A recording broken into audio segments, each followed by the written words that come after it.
Yeah, you it. Bismillah. Assalamu alaikum wa rahmatullahi wa barakatuh. Wa alaikum salam wa rahmatullah. Bismillah wa salatu wa salamu ala ashrafil anbiya wa mursaleen Sayyidina wa Habibina al-Mustafa Muhammad ibn Abdullah sallallahu alayhi wa ala alihi wa sahbihi wa salam wa man tabi'ahum bi ihsani ila yawmiddin wa ba'd. We'd like to welcome you all to tonight's rendition of the Black Imam's Roundtable. I'm your co-host with the co-most, Imam Faheem. I'm here with my beloved Sheikh, Imam Amin Muhammad, and we're also waiting on Three the Hard Way partner, Imam Naeem. So for those who are familiar with Three the Hard Way, it's a movie with Jim Brown, Fred Williamson, and Jim Kelly. I'm Fred Williamson in the movie. Imam Amin is Jim Brown. And Imam Naeem is Jim Kelly. All right. Enough with the jokes. Alhamdulillah. Well, first, again, we'd like to thank all of you for tuning in tonight. We appreciate your time. We ask Allah subhanahu wa ta'ala to make this gathering one benefit, and that, He will accept our efforts from us, and then He will forgive us for any mistakes. Amin. Alhamdulillah. Just a brief reminder to pay your cover fee. We request a small donation of $10 each time we come out or more. Or, if you're in any given mood, inshallah, of course you give more. Maybe you want to pay for a couple people who can't afford it, and being that many of you who rock with us, you're 10 to 1 person. So you can give for 10 people, that's the kind of caliber you got rolling with us. You know what I mean? You're 10 to 1. You're a 10 to 1 favorite rocking with the Black Imams. So let it show up in your donations, inshallah ta'ala. All right. So alhamdulillah, tonight's topic that we're discussing is the unity of Ahlus Sunnah. And, it's a very broad topic and a very important topic, because one of the things we have to establish right out the gate is who is Ahlus Sunnah. Who is Ahlus Sunnah wal Jama'ah, and that is very important to know, because everyone will claim it. There's nobody will come out and say right out the bat that they don't follow Ahlus Sunnah. Everyone will say they follow Ahlus Sunnah wal Jama'ah. Everyone will say that they follow the way of the Salaf. But when we talk about, narrowing it down, you'll find that many movements, many organizations kind of stray away from the, Ahlus Sunnah wal Jama'ah. And this is why it's important for us who are truly Ahlus Sunnah wal Jama'ah to really stick together, and because we are countering a lot of opposition with people who have splinter movements and splinter groups with dodgy kind of beliefs that we are coming along now to kind of clean up, and as we mentioned before, it may seem like arguing or hostility, and that's really not the case. And for us, especially on the East Coast here, we know that we've been bombarded with a particular movement that has they had a run with promoting these bad ideologies, this bad fiqh, and this understanding that that they were the only ones who were rightly guided. And a lot of the stuff we've had to counter, in the last few years. Alhamdulillah, we making some leeway. But the more that we have people who are Ahlus Sunnah, who are trained traditionally, in Islamic sciences, who have gotten teachers, who have the proper belief, who follow a school, who follow a madhab, a school of law, who take a tariqah, all of these things. This is what constitutes traditional Islam, Ahlus Sunnah wal Jama'ah. And we need more people that are like us to really stand up and, be vocal in countering a lot of the stuff that we engage on a daily basis. This is an open call for those who may be listening, who are like us. Join us. We need your help. We need your expertise. We need the unity. And when we talk about unity, it has to be like one united front. And because I remember, just a quick story. I remember when I used to run with the Wahhabis or the Salafis, some of them, or the ones who were like-minded, they were united. Even when they had differences, they were united amongst each other about what they were on, and they all stuck together, And if they did that with the wrong kind of ideology and the wrong methodology, how much more so for us as Ahlus Sunnah, who know the true Islam and practice the true Islam, and the true Islam has been passed down. What do we need to do to have that unity? And I think one of the things that we really need to do is that we need to network with each other way more than we do. We need to be on a united front and not be wishy-washy about who we deal with. And even in the sense that, sometimes we can't avoid, some of these people that we encounter in some of the ideologies, but at least we can make clear what we're on. I remember this was a while ago.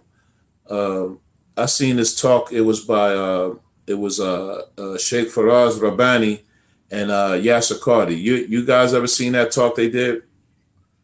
Yeah, and when I first saw it, it was like, okay, these two on the same panel, and this was before Yasser Qadhi was, trying to go through his sahwa right now, and may Allah strengthen him, and may Allah give him hidayah. Amin.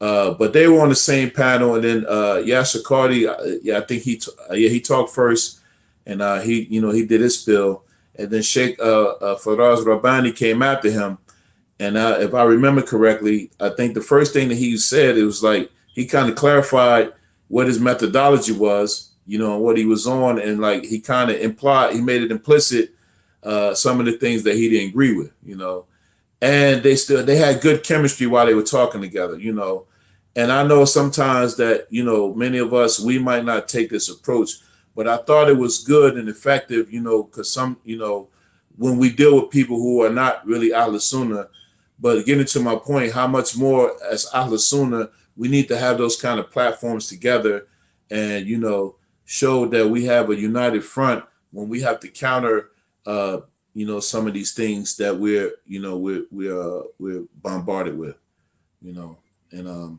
I mean, there's a lot to be said about it. So, I mean, that's just my opening, inshallah. So I'm going to stop there, Imam, and I'm pass the mic to Imam Naeem, because he's ready to blow it out the water. So.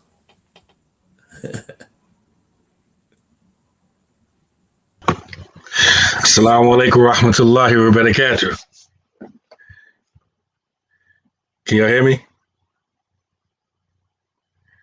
Okay, yeah, alhamdulillah.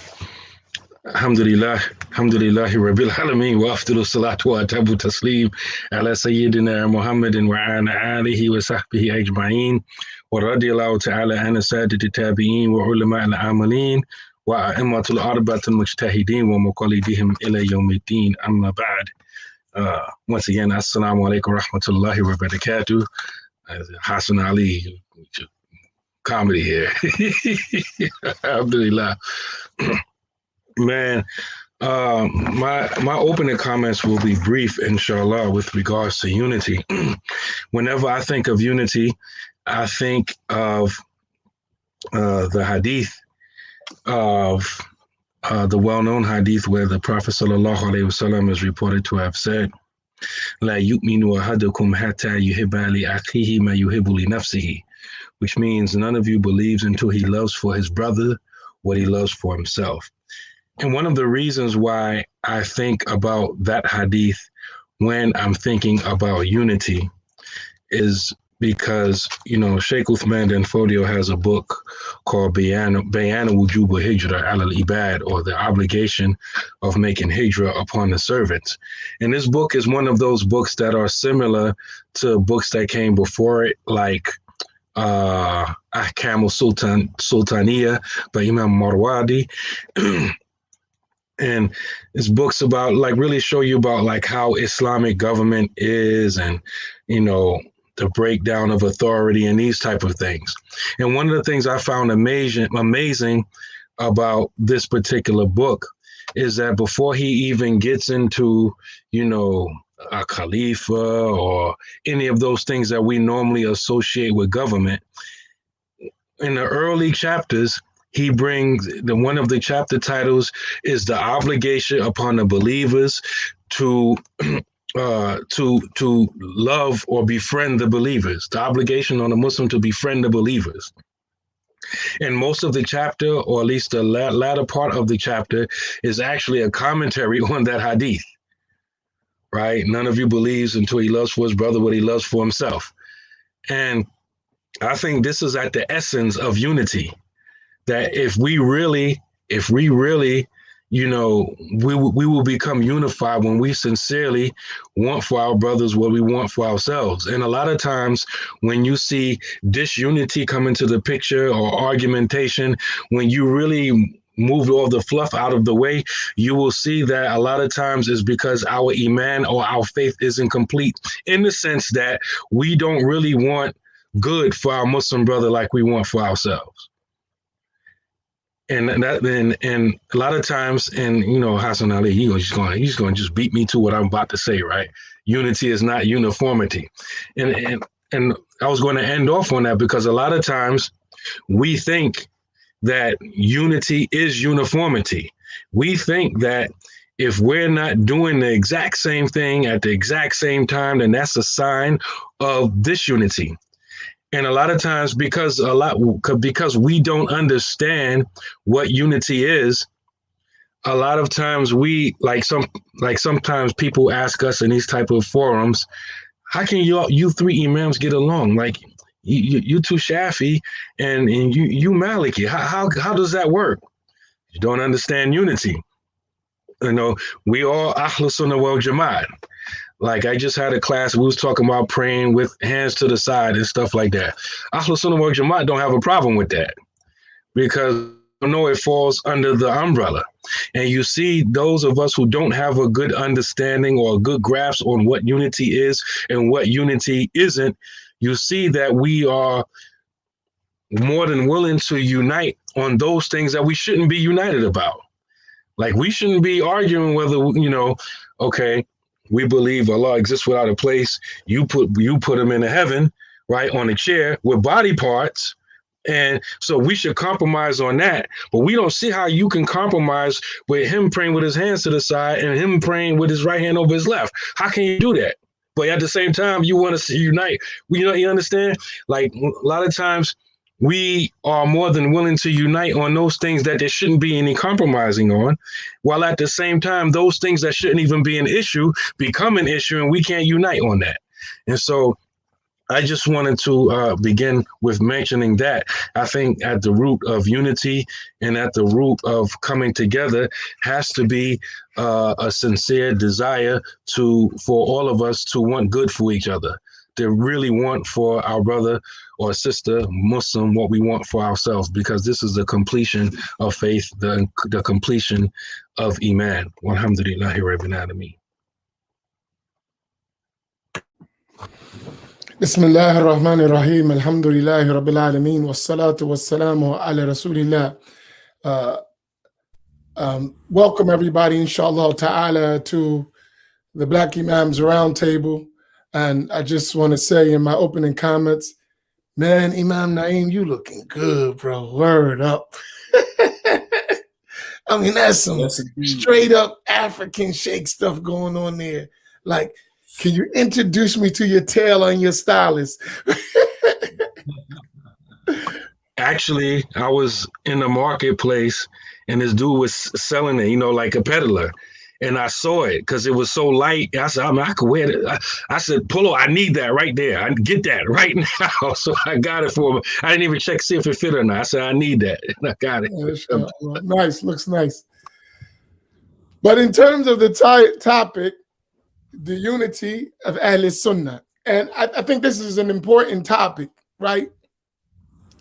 So I would like to look at it in my opening statements in several ways.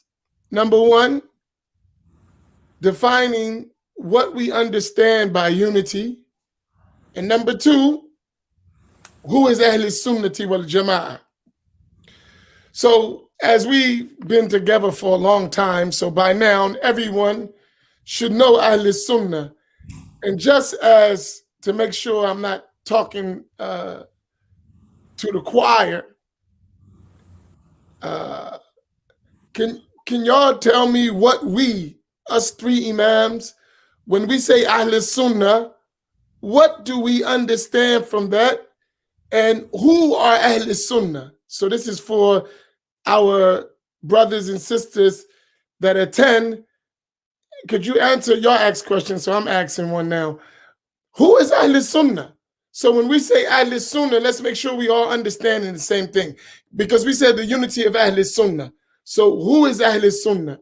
That is my question to everybody, and I'll give you a chance to put your answers in. So please put the answers, right? So once we define Ahlus Sunnah and unity, I can start with that while y'all give us Ahlus Sunnah. In order to unify, especially in Islam, you got to understand what things are necessary to agree upon and it's not permissible for us to differ about, and then what things are permissible to have differences about, which won't interrupt our unity, right?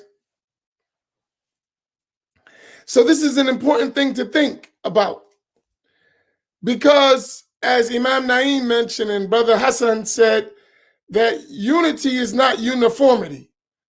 So that means we can be unified, we can have an agreement, we can cooperate, we can work together while still having different approaches to different things, and it's absolutely fine.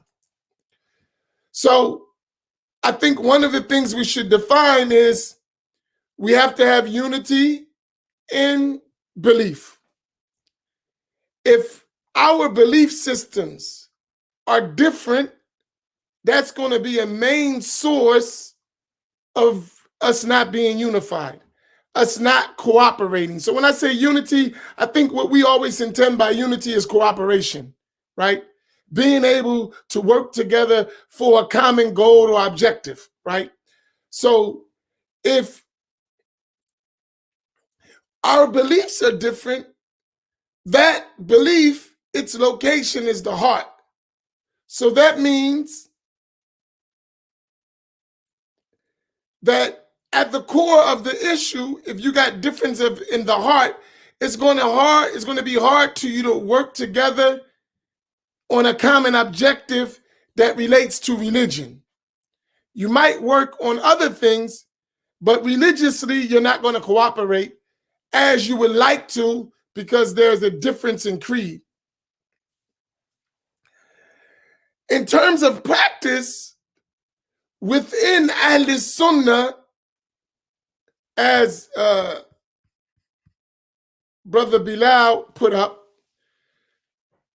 you have the Hanbali, Maliki, Shafi, Hanafi. In these schools, these are details of the religion, branches of the religion, right? And there are legitimate differences based on methodologies of arriving at legal rulings. So as long as one is following one established methodology, then it is fine, and there is no source of differing that causes us to not cooperate and work together. One of the things that make Ahlus Sunnah, meaning in creed, the Ash'ari and Maturidi, in fiqh, Maliki, Hanafi, Shafi, Hanbali, and in Tasawwuf, the various different approaches to spirituality among Ahlus Sunnah, which makes that all work is a concept of the acceptance of the ummah, or the majority of the ummah. So, right? Qubul Ummatun Muhammadiyah, right? The acceptance of the nation of Sayyidina Muhammad. All of these methodologies the majority of the Muslim have complete acceptance of these methodologies, right? So in every time, in every place, you will find that the majority of the Muslims have agreed on these approaches of Ahlus Sunnati wal Jama'ah. And here, that's an important part. I think we need to establish what and understand well what things we're trying to unify upon. And the first thing I think that we need to take care of is methodology. That there are certain established methodologies that have been conveyed for generation to generation to generation to reach us that we all need to comply with. I was reading today online, a person was mentioned, he claims to be Maliki. Isa, clapping at you, right? And this is a problem. He just happened to claim to be Maliki. I'm not attacking the Malikis.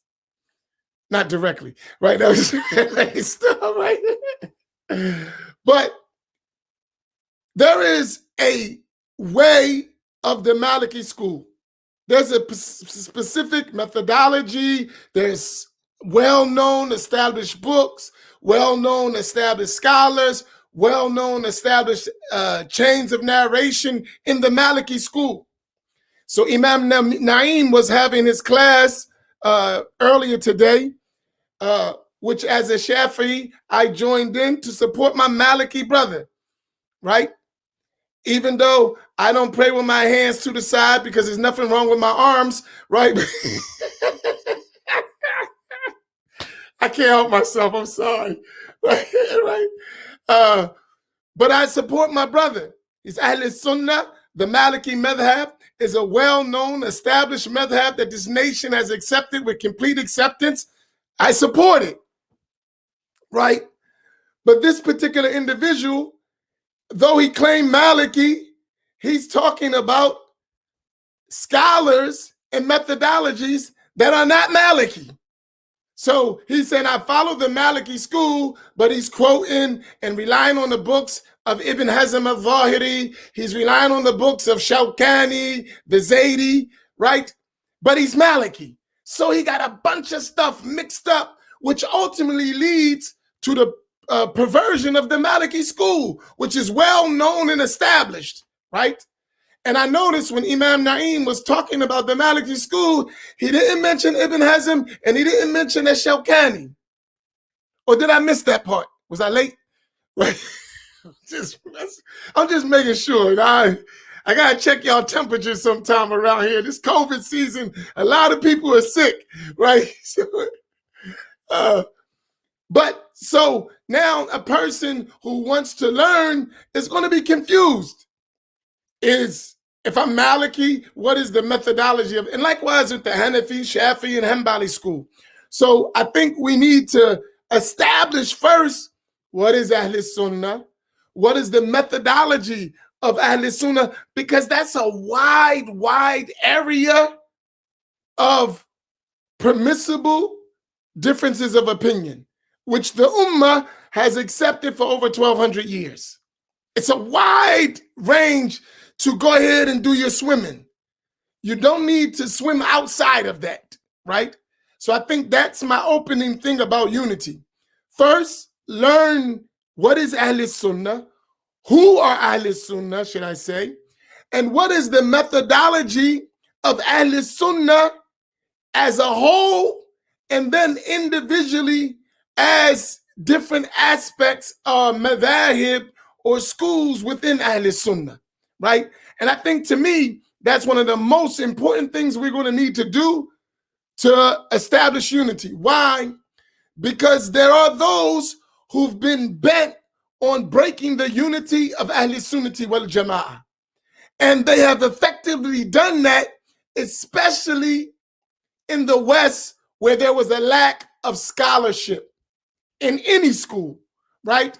Except, I would say, the Hanafi school, because of the scholars from the subcontinent, Tabligh Jamaat, or the different things that were all over in fiqh, that were all over the country, it kind of maintained itself as a culture, right? Even though they got issues and deviant ideas have crept into their methodologies a little, but in general, they always had a respect for scholarship.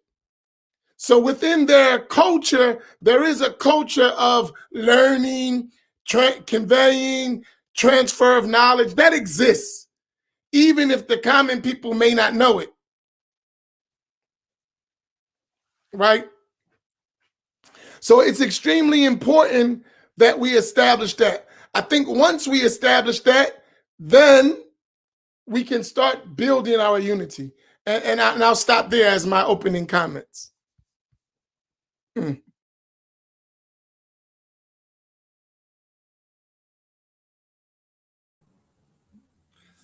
Okay, alhamdulillah. Thank you, my fellow imams.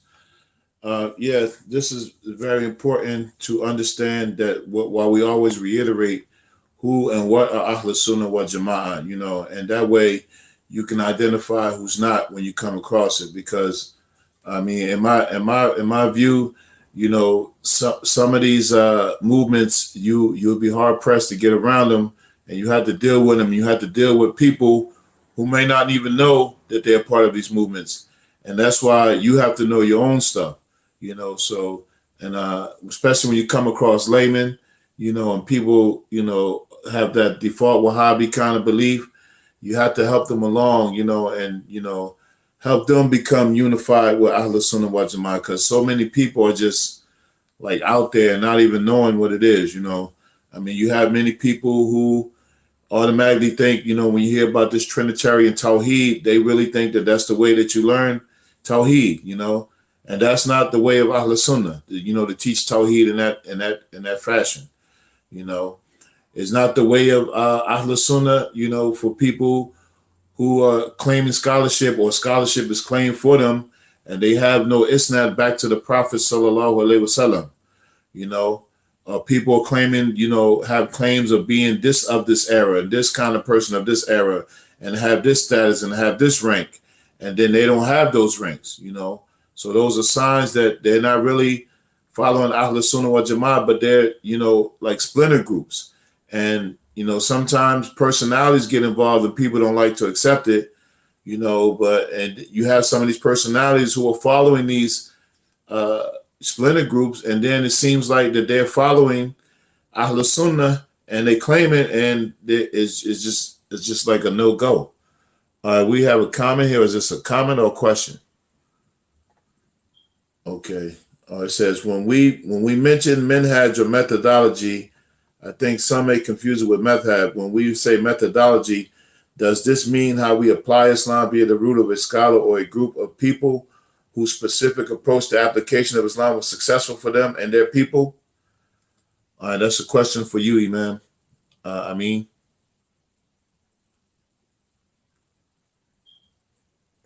Here, when we say methodology, I mean by that which the top level scholars in each school, right, and those under the Imam and their followers who are top scholars, the methodology, or let's say the approach they use for deducing rules from the primary Islamic sources. Like, for instance, Al-Quran, As-Sunnah, Al-Ijma', and Al-Qiyas. The book of the Quran, the Sunnah, meaning the hadith of the Prophet ﷺ, the scholarly consensus, and deductive analogy, and all of the tools that follow that of ijtihad, of professional, expert legal reasoning, right?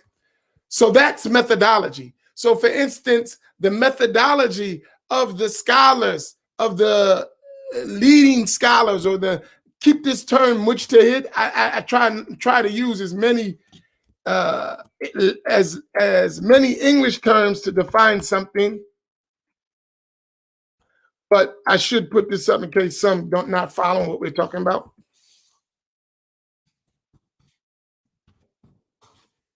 Without going into big details, right? So when we say the methodology of a mujtahid scholar, in every school, there are levels of scholarship, which a lot of us don't realize, right? Today, we just have a free for all. Everyone does what they want. But that's not the Islamic methodology of learning and teaching, right? So you have such thing as expertise. In terms of Islamic scholarship, especially when we're talking about jurisprudence, we're talking about the mujtahid scholar, right? So in every madhab, every school among the schools of Ahlus Sunnah, whether it's Hanafi, Maliki, Shafi, or Hanbali, and even in the schools of Aqidah, Ash'ari and Maliki, you have these, Ash'ari and Maturidi, you have these top scholars who formulated these schools of thoughts, and they established methodological approaches to deduce these rules that they relate to us as common people. So when I talk about methodology, is how they did it, right? And their way of doing things and their way of looking at the text. And when we have people like I heard this person talking about, I look at the dalil, right? So we hear this all the time. Show me your proof. And the proof is a part of a methodology. What do you consider a proof? What is a proof to you? And why is it a proof? And is that a consistent way you understand evidences, right? That's a more detailed discussion, right? So the way you use proof, what you consider as a proof, what you don't consider as a proof, what other aspects are used to qualify evidences and statements, all of that is called a methodology, right? And every school has a methodology of deducing rulings. Now, when we talk about madhab, that is the formulation of rules according to that methodology, right? So the Malikis, they don't have the same methodology in deducing rulings as the Shafis or the Hanafis or the Hanbalis. Each scholar, that's why we have different schools, have a methodology of the way they approach things, right? So like the Ash'aris are not the same as the Maturidis. They have a certain way they look at things, right? In some cases. But in general, all those methodologies of approaching the primary Islamic sources was accepted by the nation of Muhammad sallallahu alaihi wasallam, the majority of the nation of Muhammad, with complete acceptance. And this is indicated by two hadith of the Prophet sallallahu alaihi wasallam, in which the Prophet sallallahu alaihi wasallam, he said, what means that Allah subhanahu wa ta'ala will never allow my nation to agree on misguidance, right? So whenever you see difference, follow the majority, right? The majority of the nation, as-sawadul a'zam. So they're going to be on the right path. Or in another narration, he said, Yadullahi fawqa al-jama'a wa man shadda shadda ila nar. That Allah subhanahu wa ta'ala's protection is over the majority of the community, the majority of the ummah. And whoever deviates from that deviates towards the hellfire. So this concept of following an accepted methodology that is accepted by the Muslim nation, represented by its scholars, is the difference between methodology and madhab, right? Because you can follow a madhab but not know the methodology of the madhab, right? Like that person said, I'm Maliki, but his methodology is not Maliki at all. It is actually of the deviant groups that the nation has not accepted with complete acceptance, right? That methodology that they employ, Ibn Hazm, Shawkani, their way of thinking has nothing to do with the Maliki school or the methodology of the leading Maliki scholars. It is a little of this, a little of that, put a little salt, put a little pepper, put a little cayenne, put a little sugar, put a little vinegar, right? And there's your meal. There's no measuring of everything and precise measurements that is followed through by everyone. It's not like that. Is what you call that hodgepodge? Would you say it is, Naeem? Hodgepodge. There's hodgepodge approach. Whereas the madhahib of Ahlus Sunnah is a very precise methodology that everyone who goes and deduce rulings knows that before they deduce rulings. I hope that answers your question. I know it's kind of detailed, but that's the point that I'm mentioning.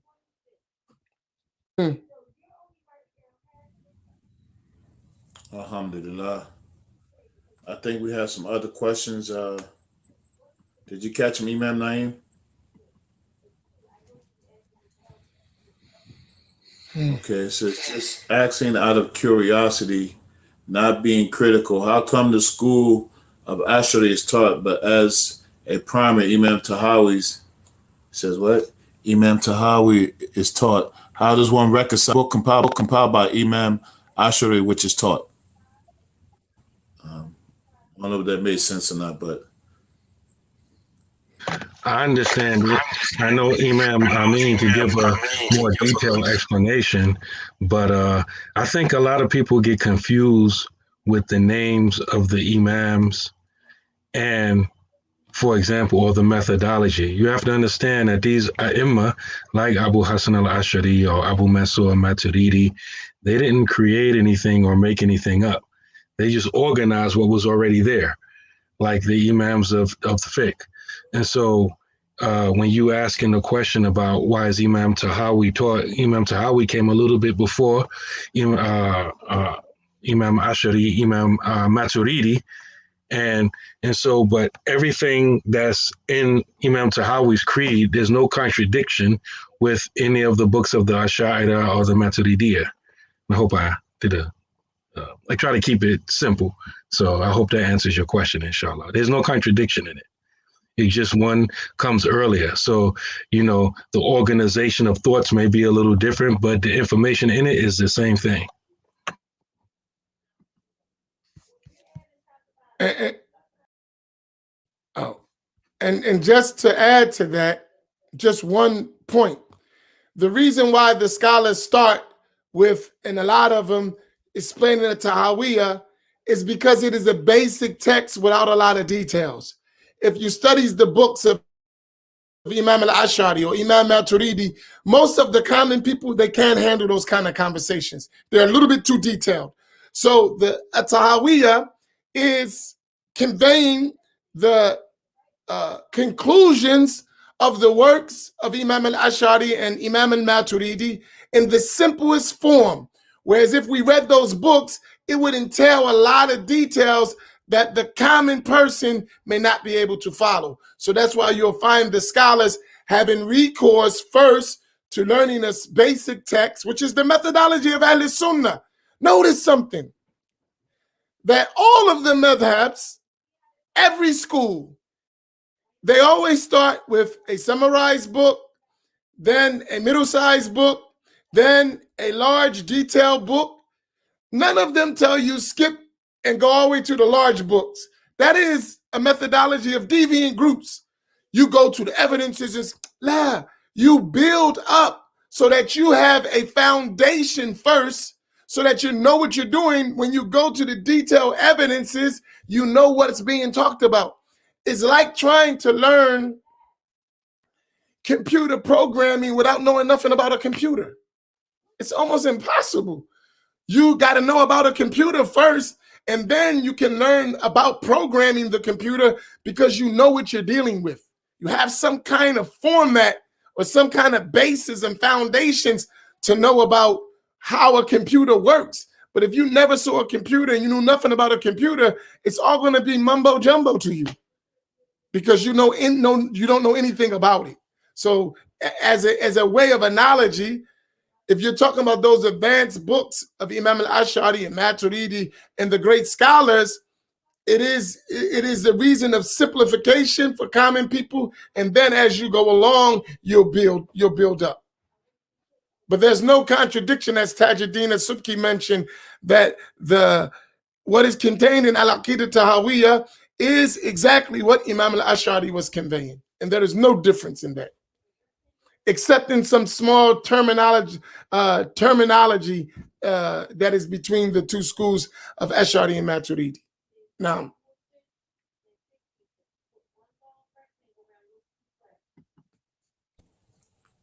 alhamdulillah. I didn't have anything to add to that. What else we got? Was there any other questions, Imam? I'm kind of okay. It says, I asked a question a few weeks ago. What made the Shafi and the Maliki school compatible, and Imam Faheem gave what I think was a great analogy and answer. He used Yale and Harvard as an example. Brother Imam Faheem, can you please give the example again? You want me to remember what I said? I don't know when. Oh, okay. All right. I remember. I was saying that when we're talking about compatibility between the four madhahib, it's similar like if you're going to Harvard or Yale or Columbia or Princeton, you know, they all have their specific curriculums. They all are dedicated to higher learning, education, you know, and they all have their own traits, just like each madhab, you know. But there's no denying that all of them are Ivy League schools. You know, no one will deny that.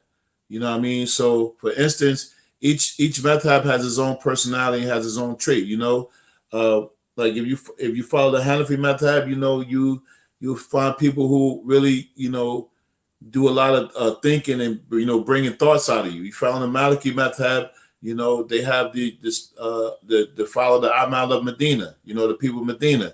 The Shafi, you know, started paying more attention to text. You know, the Hanbalis, they kind of like, you know, are passive with, you know, with the text, you know, just don't really interpret it as it comes and stuff. The Fudalah from the Hanabila, we got to mention that. So each madhahib has its own traits where you will know when a person is on the school, you know, just like if you know someone goes to Yale or Harvard, you'll know a Harvard man, you'll know a Yale man or woman. You know, you'll know a person who's Maliki by what they talk in books, what they reference, you know, a person is Shafi and the other schools, you know, so they're all compatible because they're all following the same methodology that Imam Amin just mentioned a couple questions ago about, you know, following the Quran and then the following the Sunnah and then ijma and then qiyas, you know, and deductive rulings based on that methodology, you know, and then each scholar of the school having certain qualifications and prerequisites, you know, and how they deduce rulings and stuff like that, and how it's all codified in the curriculum that it's easy for the person to follow, you know, and just like we wouldn't accept, you know, someone who didn't have those credentials, you know, you wouldn't accept somebody that's a community college teacher to be able to go into Princeton and Harvard and Yale. You know, they'll shut the door on them. Like, you're not qualified to be here. And that's the analogy of people who haven't met these prerequisites and these requirements, and they haven't had the training, and then they trying to teach on higher level. You know, she got to shut the door on them. You know, you're not admitted to this facility. You know, discrimination. I think that's the example that I remember using, something like that. I hope that answers the question. I like to also say it another way. You know how, like, we get on Facebook or we get on social media, and you know, people talking about marriage, and then somebody will say, you know, well, what's a deal breaker for you, right? You know, what character trait or characteristic does a person have to have for you to say, no way, I can't marry this person? Or what are some of those things that, you know, you can compromise on? And so, you know, everybody has their own opinion on what's a deal breaker and what's not a deal breaker. In terms of Islam and what we call Ahlus wal Jamaat, whatever, there are certain things that are deal breakers that take you out of Ahlus wal Jamaat, right? You know, and there are certain things that, okay, I could work with you on that, you know. And so some of the examples we've been given, you know, where we can work with each other, these are, you know, they're acceptable, you know, and, you know, they're not deal breakers. But a lot of the things that we talk about, and that, you know, a lot of people kind of like consider us extreme for always mentioning it, because these things are deal breakers. These things will, at the least, put your faith in jeopardy, your iman, your standing in Islam in jeopardy. And at the most, you know, at the other extreme, will absolutely take you out of Islam. And so, you know, this is why we go hard on those deal breakers, you know, but other people, and like, I think sometimes people Like they're rebels. They just want to make up, they want to rebel. You ever meet somebody, and usually a lot of times it's a lot of young people, and I'm sure a lot of us fell in that category when we were younger. Like we just rebelling against everything, rebellion just for the sake of rebellion, right? We even rebel against stuff that's good for us, right? We rebel against stuff that's good for us, and then until we get older. And then we realized, like, oh man, that brother was trying to give me some good advice. So I should have listened to my moms, or I should have listened to my pops. I was just rebelling for the sake of rebelling. I think a lot of us in Islam, we rebel, like, I'm gonna do my own thing. I gotta listen to nobody. I'm the sheikh, and the proof is what I say it is. What the dalil is what I say it is. And you know what? I'm gonna take a little bit out of this Ashari stuff, a little bit of this Maturidi stuff, a little bit of this Shi'i stuff. We're gonna take it because it makes sense to me. That's what it is. It is what it is, right?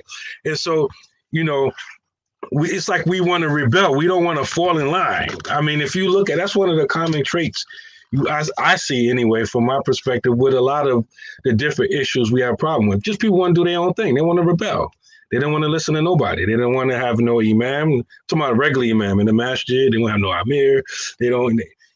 Theologically speaking, like when it comes to belief, I don't want to fit in no category. I take whatever I want to take when I want to take it.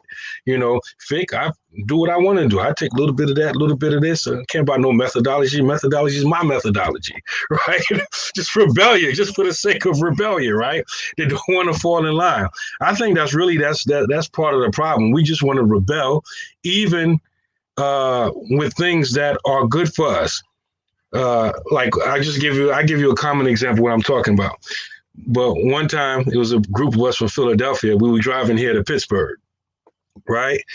I was rebelling against paying that $30 toll one way, right? So I said, you know what? I know Route 30 is in Philly and Route 30 is in Pittsburgh. So they connect. So you know what? I'm going to take Route 30 all the way there. I don't care how long it takes, right? So meanwhile, we driving. We in the middle of the state somewhere. We like almost off a cliff. It's a snowstorm on the cliff.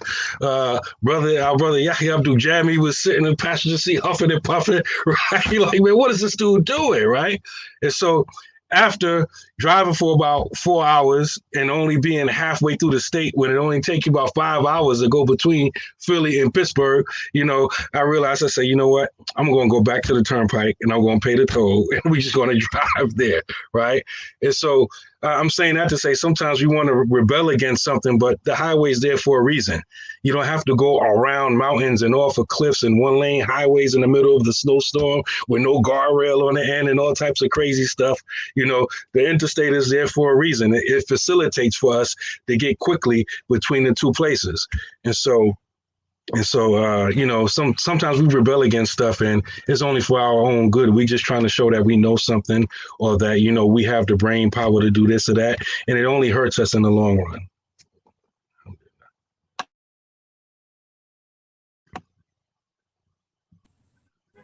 Alhamdulillah. Says, is it possible to learn two different madhabs at the same time? Oh, I'm sorry, Imam.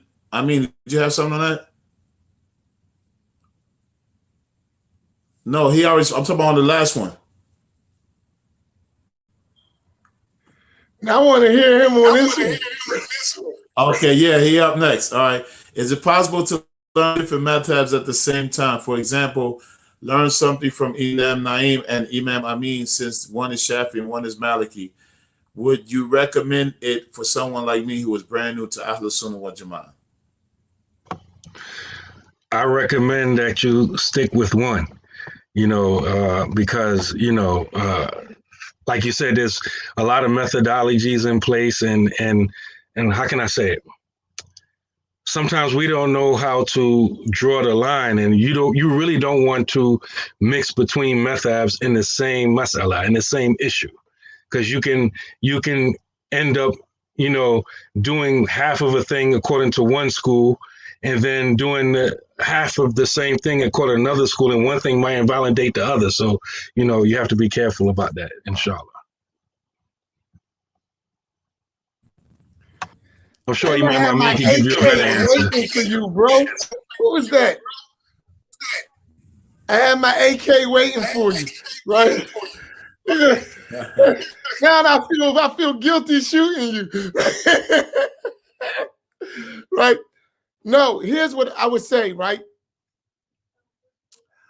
And this is important. First of all, learning from me or Imam Faheem or Imam Naim, you should learn from all of us, but depending what you're trying to learn, you should stick with one of us. Now, what do I mean by that? If you're learning fiqh, so in madhabs, right? So the occupation in the Maliki school, before you become even a basic level of understanding, is going to take you at least 2 years. Really, if you're really studying and you're not playing games. So you're going to go through one book, and I would hope that we all begin to start teaching like this for our people and for everybody, but especially for our people. We got to get them to conform to order and structure, right? That's extremely essential. So if you're learning Maliki fiqh, there should be a basic text like he's doing Al-Akhdari, right? And then after you finish Al-Akhdari, then you should go to another text, Ibn Ashir, for instance, right? Then when you finish Ibn Ashir, you go to another text, for instance, like Risala Ibn Abi Zayd. Then you move up to another, like, this needs to be some sequence of learning. If you're in the Shafi'i school, the same way. You learn a small book, like you're learning Risalatul Jamia with Sheikh Abdul Rahman. Then you move, you go to another book like Safinatul Najah. Then you go to another book like Metin Abi Suja. Then you go to Reliance. The same thing in every school. Let's get that. It don't matter what school you follow. Please follow one and follow it correctly. So if you want to learn the Maliki school for whatever reason, and Imam Naim is available, you have a teacher, he can help you, stick with that until you learn it. In fiqh, that doesn't mean you can't come to post-Fajr and learn Aqidah, right? That doesn't mean you can't learn Hadith. That doesn't mean you can't listen to a lecture. But in your fiqh, don't go to another madhab till you learn one solid, right? You know one well. So whatever it is, and in choice, no madhab is better than another. Is you have a teacher who's going to take you through some text, make sure you understand, answer your questions, follow him, whoever he may be. As long as he's following the school correctly and he's learned and he knows what he's talking about, even at a basic level, we got to get there first, right? This idea of comparative fiqh, we ain't even got one yet. We got to get one madhab right. Get one madhab, then you may need to learn another madhab because cases may come up where the Maliki madhab is not working for you in your condition. So you need to apply the Shafi'i or the Hanafi madhab. So in that case, you're going to learn that ruling according to the Shafi'i school. So now you have access to Imam Faheem or Imam Amin. For that case, what is the opinion in the Shafi'i school about this? What is the rules? What are the conditions? What are the requisites? What are the invalidators? In this case, because in the Maliki school, I'm not able to do it because of this. Then, and we have this type of connection between us. Okay, go talk to Imam Amin about that. Or go talk to Imam Faheem or Imam Naim, vice versa, right? So if I'm got in a Maliki position, I'm going to say, yo, go ask Imam Naim about that, right? Because in the Shafi'i school, like you have a dog. I'm going to just give you an example. The dog is major najasa. There's a lot of problems in the Shafi'i school with a dog, which don't exist in the Maliki school, but I don't know the details of that. Go see Imam Naim about that. You and your dog, go talk to Imam Naim, right? Not that it's wrong. I'm not going to say, oh, in the Shafi'i school, you're in trouble. No. Go learn. It's your situation. Go learn somewhere where it's valid within the framework of Ahlus Sunnah. Follow the rules, apply it, and you good. You follow what I mean? Is that clear, Sister Nadira? Because I don't want them hands. So I want to make sure this is clear. Go ahead. Okay, the question is, can a sister who is Shafi marry a brother who's Hanafi? That's just an example because Salafis say a sister can't marry a brother who's not on the same methodology. Imam Naim?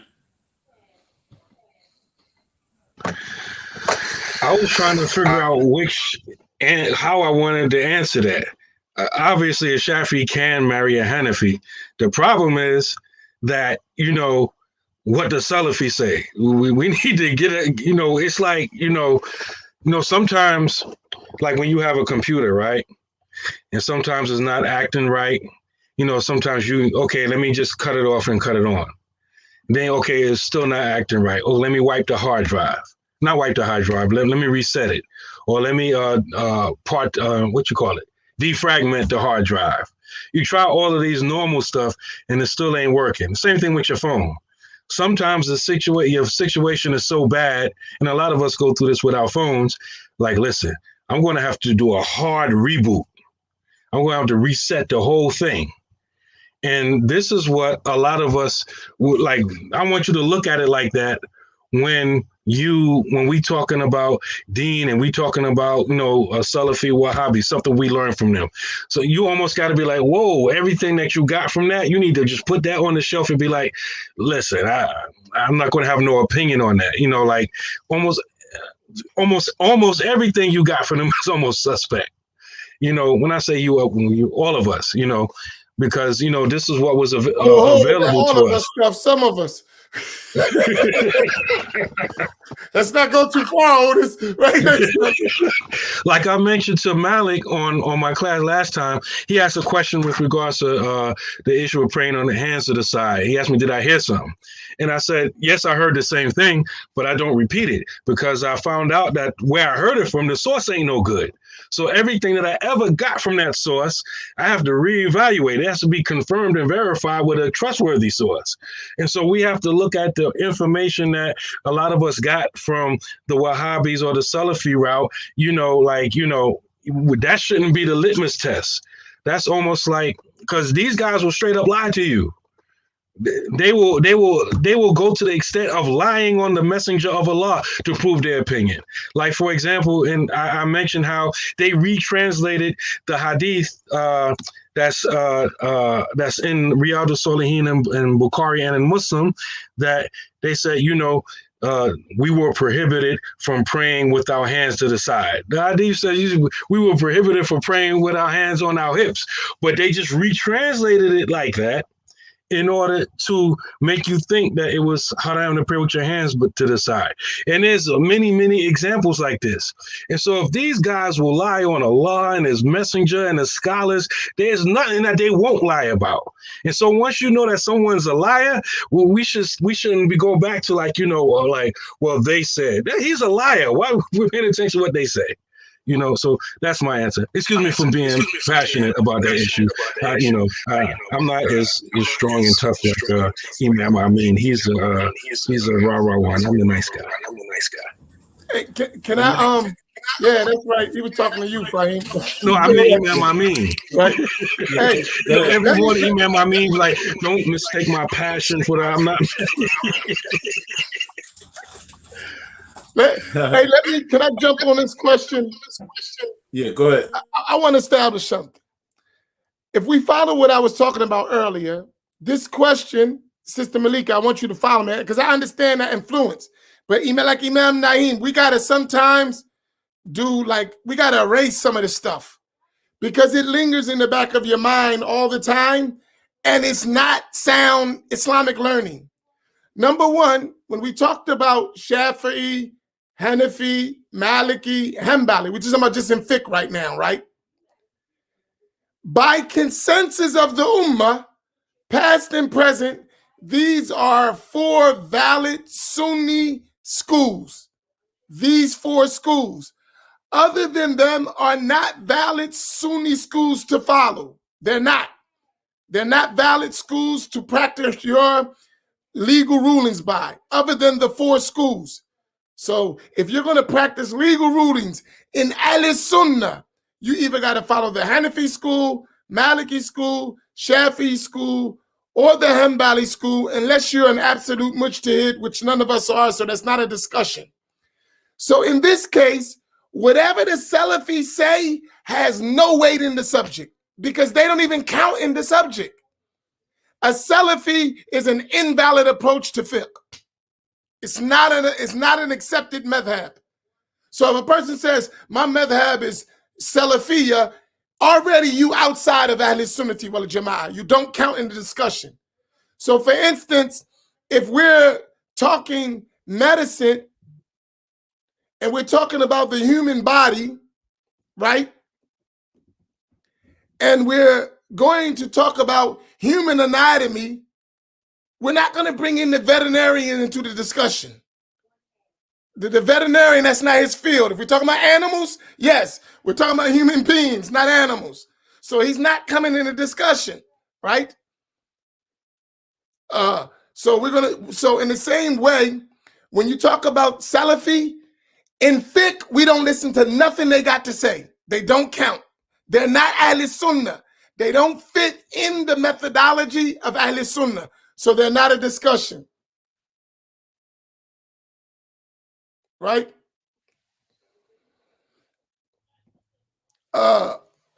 So from that side, so what a Salafi says about schools of thought don't count at all.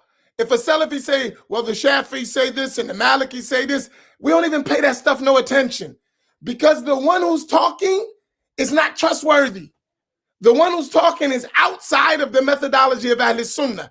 And remember when I said, if someone comes to you and he's going to tell you about the Shafi'i school and he's not a Shafi'i, how are you going to tell me about the Shafi'i school? At best, it's guesswork. You're not a Shafi'i. You're not a scholar in the Shafi'i school. So even when I want to learn the Shafi'i school or the Maliki school, you can't come to a Shafi'i to tell you the Maliki madhab. He's not a Maliki. He doesn't know he may know some things about the Maliki madhab, but that's not a reliable opinion from a Shafi'i about a Maliki school. Do you follow that point? So even the rule of marrying in general, Ahlus Sunnah is one methodology, right? And it's not the Salafi methodology, right? Or the Wahhabi methodology, which is the same thing. So when we're talking about marriage, there's rules within each school, right? That relate to marriage. What we need to learn to do is say, you know what? Let's go to the books of the Shafi'iyah and see what they said about that. The Shafi'i school. Let's go to the books of the Hanafis and see what they said about that. Let's ask the Hanafi scholars in this particular case. We got to get in that habit, if you understand what I'm saying. There is a portion of learning that is necessary.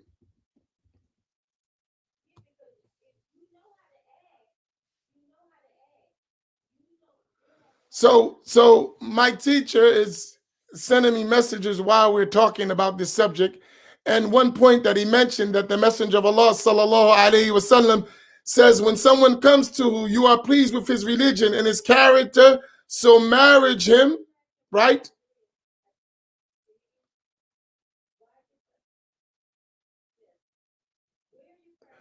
He said, marry them, to marry that person. And if you don't do it, there's going to be corruption and the earth, sedition and great corruption. And this hadith is related by At-Tirmidhi and others. So he can get some of the blessings. So in general, yes, you can follow that knowledge. And in each madhab, there are details to this issue. So in the Hanafi school, there's detailed issues that are related to this. In the Shafi'i school, Maliki school, and etc. So these are issues of fatwa, right? Of legal rulings. And they should be given to the scholars of the school, because there is scholarship, and the books of the school, right? And we should get used to that so that we can have systems that work. Not, everyone's not a mufti, so everyone shouldn't give legal judgments, if you follow what I mean. Let me ask something. Is what I mentioned clear, specifically to Sister Malika and Nadira, because I don't want no hands? I like that saying, though, right?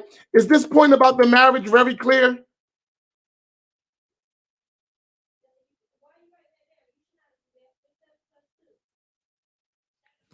All right, I will come to this question, but the first question, did you get the point? Is that clear what me and Imam Naeem talked about? because we'll come to this one.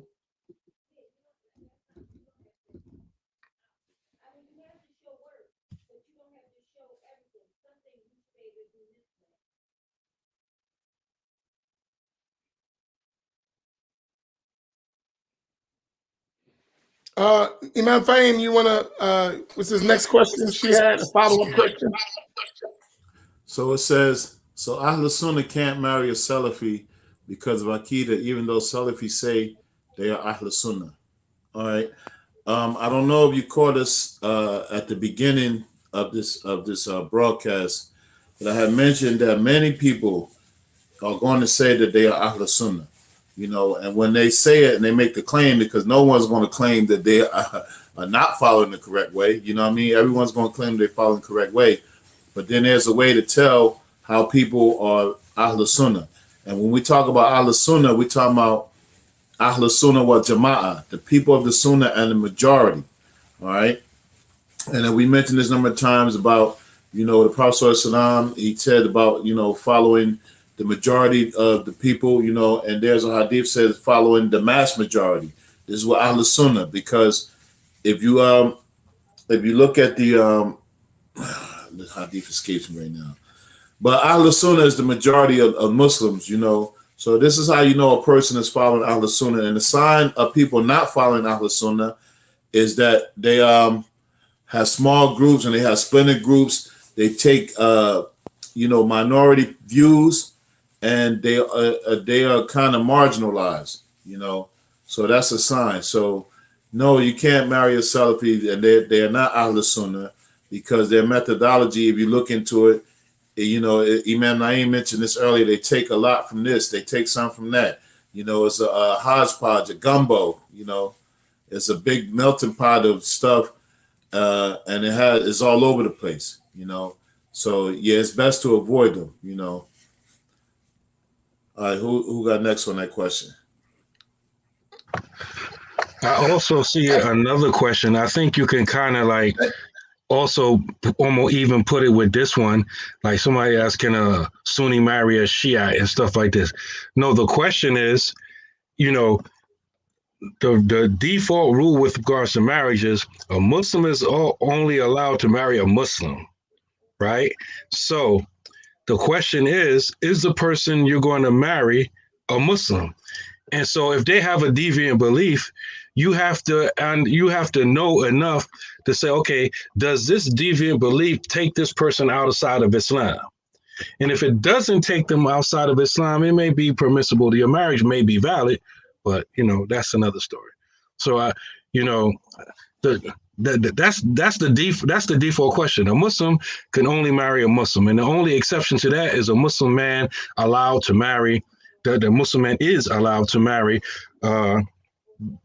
a woman from the people of the book, a Jew and a Christian.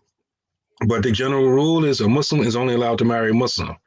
Now, everything else is on a case-by-case basis, because, you know, our scholars don't make takfir or rule someone a non-Muslim just because they belong to a group. They would actually be questioned about what they believe about particular issues. One other point related to that, as a general rule, Salafi, Shi'i are all Ahlul Bid'ah. They are people of innovation. So in a general rule, it's not recommended for someone of Ahlul Sunnah to marry someone who is from Ahlul Bid'ah, from the people of innovation. That's for no school. So a Maliki, Shafi, Hanafi, Hanbali should not marry someone who is a person of vow innovations. Even if it's not necessarily a haram religiously, it's not a recommended thing to do. Now, as Imam Naeem said, if the Salafis' belief or the Shi'i belief reach the level of kufr, it's haram to marry them. So you can take that as a, and then those details need to be flushed out.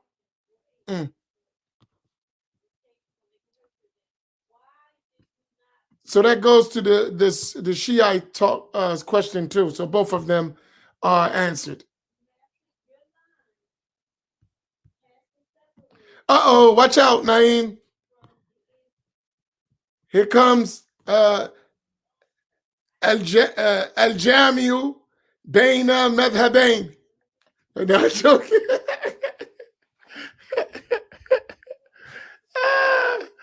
Oh my goodness.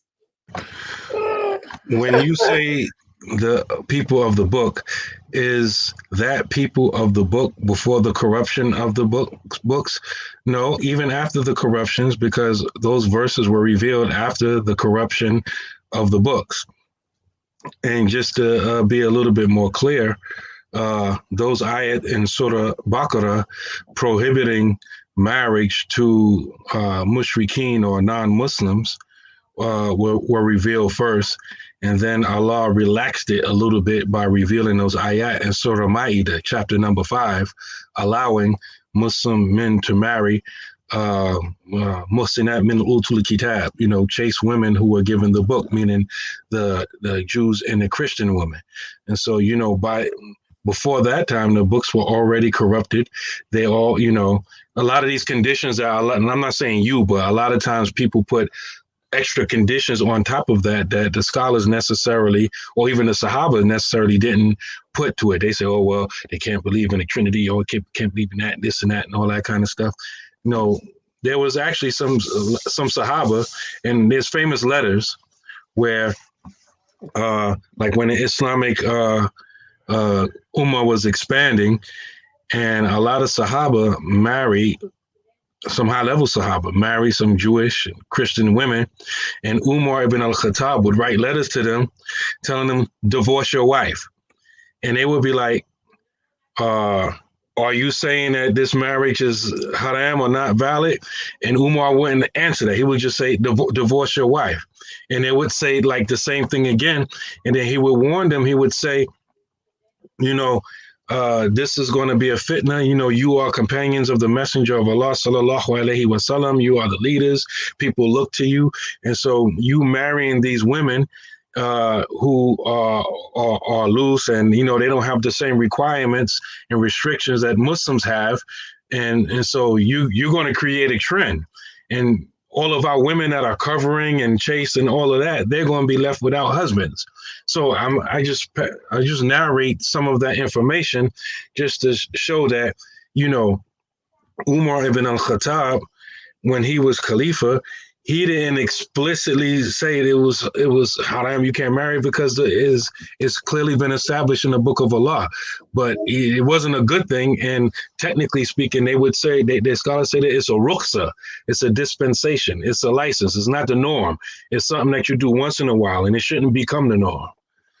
But the books were corrupted already, and even with regards to their creed, it was like some people try to restrict it to Unitarian Christians, and no, it even extends to the. This question I would like to, because it was following up.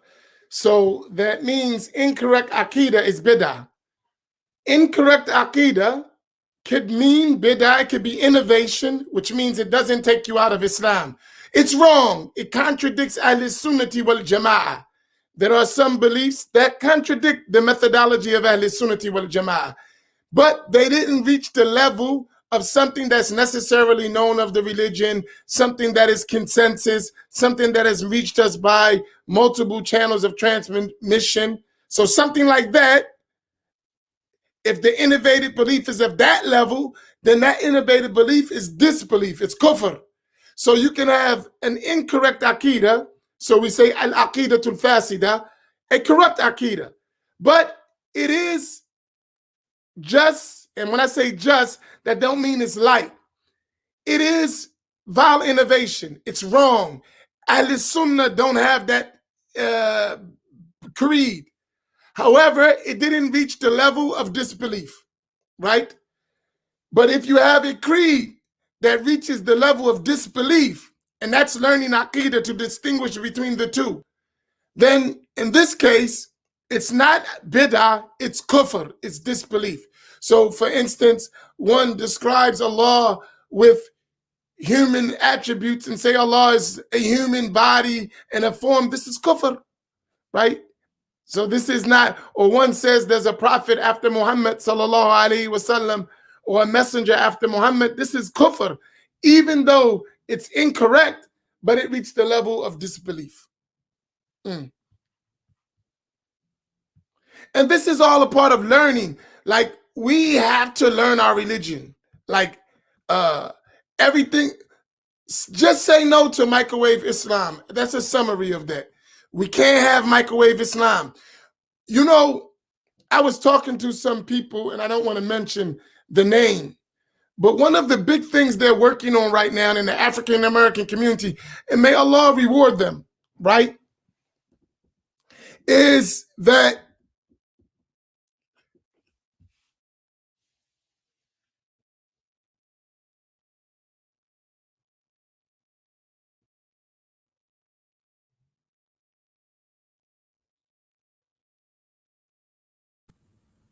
Did you freeze up, man? no, I'm looking at Sheikh sending me stuff, and I gotta edit it. I gotta do ikhtisar. You was kind of froze for a minute. You know, I was looking at that. I'm sorry. All right. But what was my thought? I lost my thought. I'm sorry. You said they were doing something big in the African American community. Oh, so what they were doing was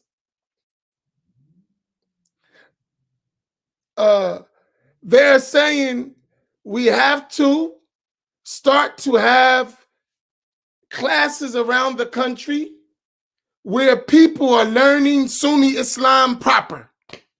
In every masjid that we could reach around the country in the African American community, we got to build a curriculum of proper Sunni Islam, Ahlus Sunnati wal Jama'ah. And in order for us to move as a community, that has to be done. And we can't have no compromise in that, right? So, but a lot of us have compromised this, you know that, right? Right? And I'm going to say something to show you how much compromise it is. And I'm going to be generous, real generous. At least 75%, this is real generous, of the masjids,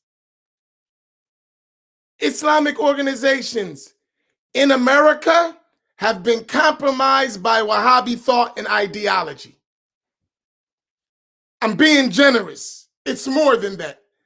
But at least 75% of the masjids and Islamic organizations in America have been compromised by Wahhabi, so-called Salafi ideology, either openly or by default. So when you understand what I'm saying, and this is a broad statement, and I mean it, and I'm being generous. I'm being extremely generous by saying 75%, which is 3/4 of the places got to be taught over again. 3/4 of the masjids in the country have to be re-educated. And the Islamic organizations have to be re-educated. That's a lot of work. And in the African American community, it's even more work because that's where that stuff was concentrated at. It's a lot of work we got to do. And that's why we got to get out of the habit of following their methodology, because their methodology, even if we become Sunni, we become Ahlus Sunnah, and we still follow Wahhabi methodology, we're still in the same process, which is going to extend it longer. So that point needs to be adjusted. Here, so this is the act. So believing Allah sits on the throne, is that kufr? That's kufr. And it's a corrupt aqidah. It's kufr and it's a corrupt. To believe that Allah sits on a throne, that is kufr.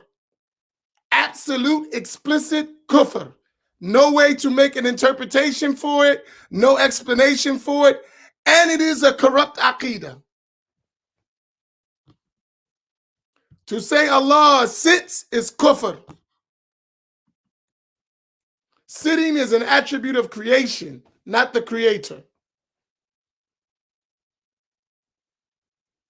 Okay, go ahead.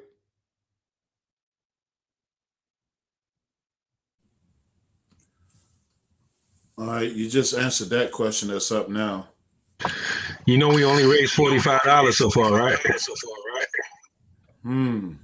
Hey, man. That's a once everybody's on the same methodology, you can get people to support something they believe in. It's hard to support something you don't believe in. No, seriously. When you're convinced of something, you'll support it. It's natural. When you're not that convinced, you gotta test it out. We're on a test trial basis right now. Right? You know that, right, Imam Naeem? Yep. So we got, this is like Taco Tuesdays. Taco Tuesday, right?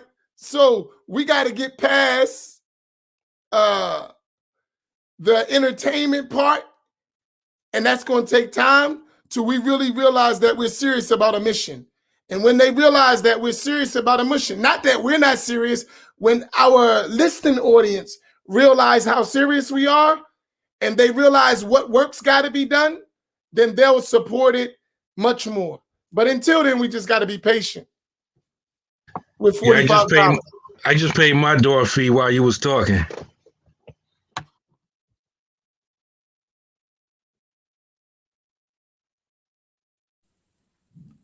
Okay, you want to go to the next question? Or? Oh, go ahead.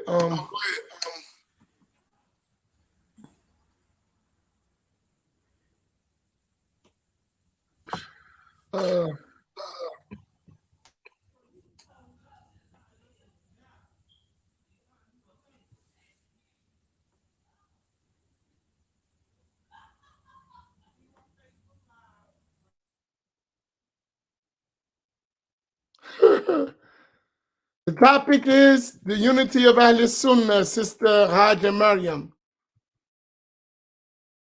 You know, while you waiting for the next question or reading to see if the next question's up, this stuff just reminded me of something.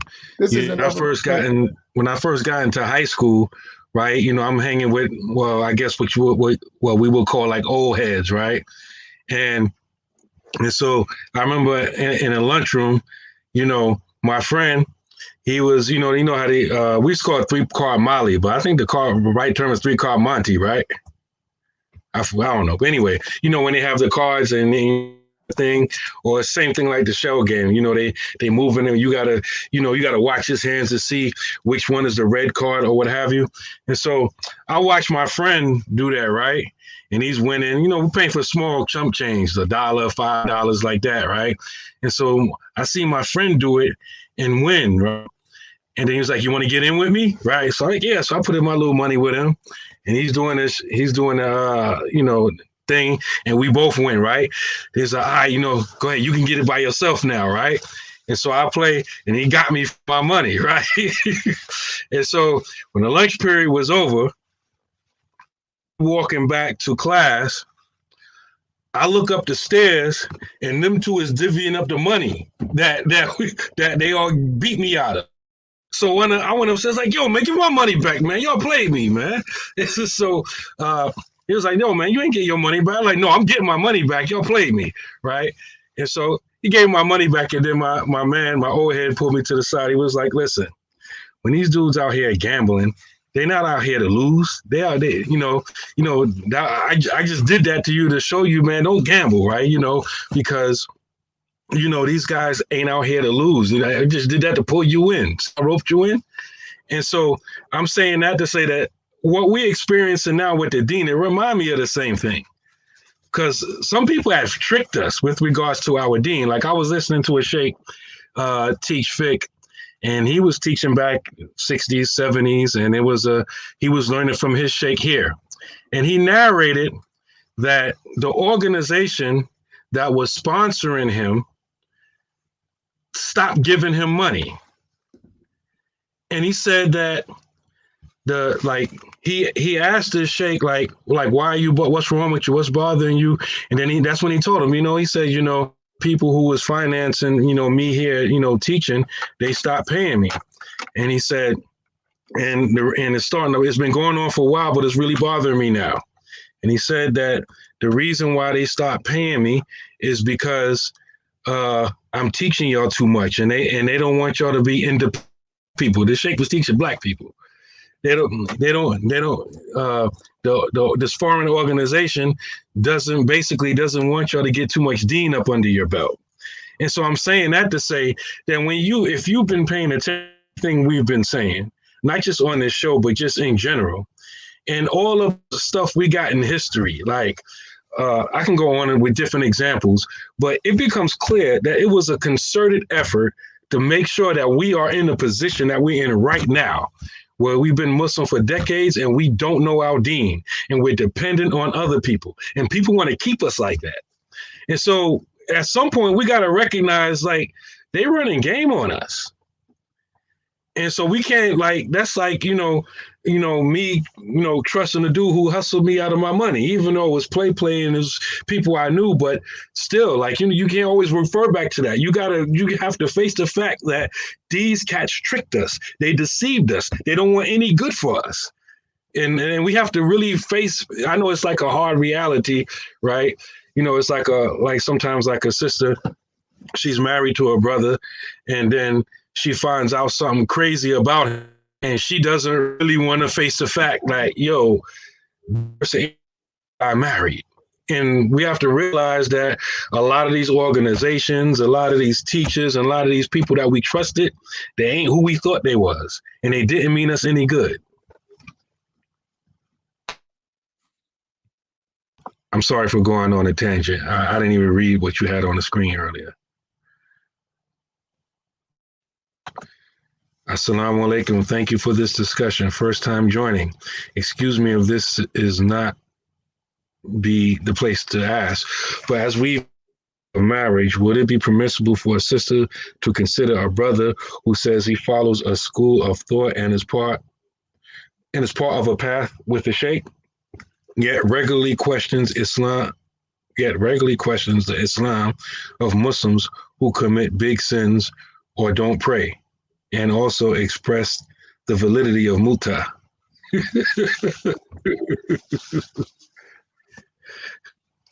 Getting that if you want. Your marriage may be temporary. That's not funny, sis. We're not laughing at you. We just had this conversation. So that's the. Put your mic on for a minute. Imam Faheem, your mic. You mute it. You want me to mute it? Yeah. So, sister, we were not laughing at you. The question, we were just talking about this. So that was, we just talked about this issue. But here's the issue I would ask such a person, right? What school you follow, right? Number one. So that's fiqh, right? What school you follow? Path with a sheikh, that's tasawwuf. We're not talking about tasawwuf right now. That's a whole nother discussion. So you're using fiqh. Marriage is a fiqh ruling, not a tasawwuf ruling. So we're talking about marriage. That's fiqh. We're not talking about tasawwuf. We're talking about fiqh. Let's stick where we at. So the path of the sheikh, we can leave that out for this question. It's not important.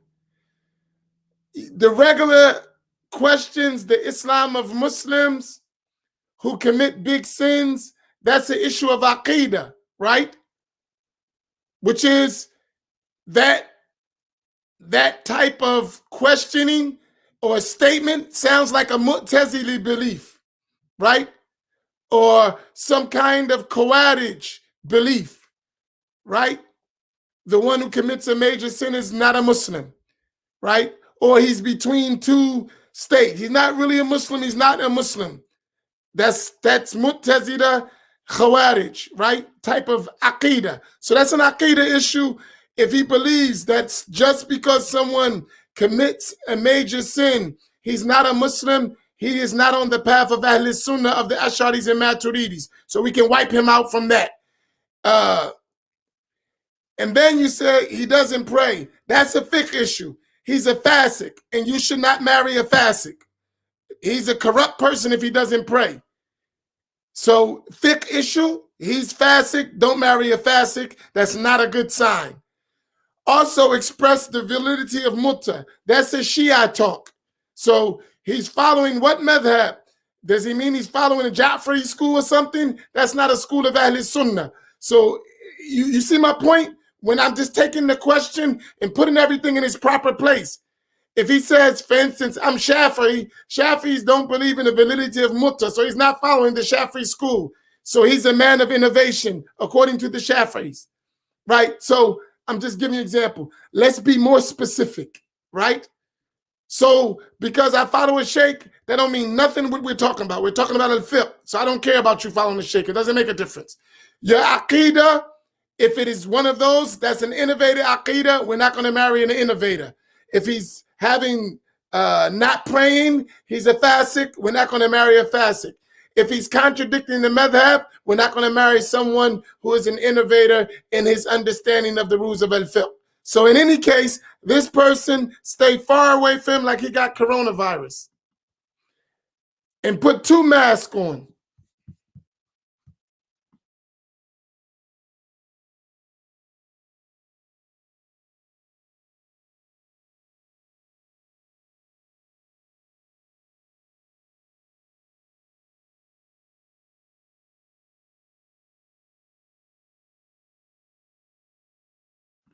There are more questions. I'm looking. Oh, here go one.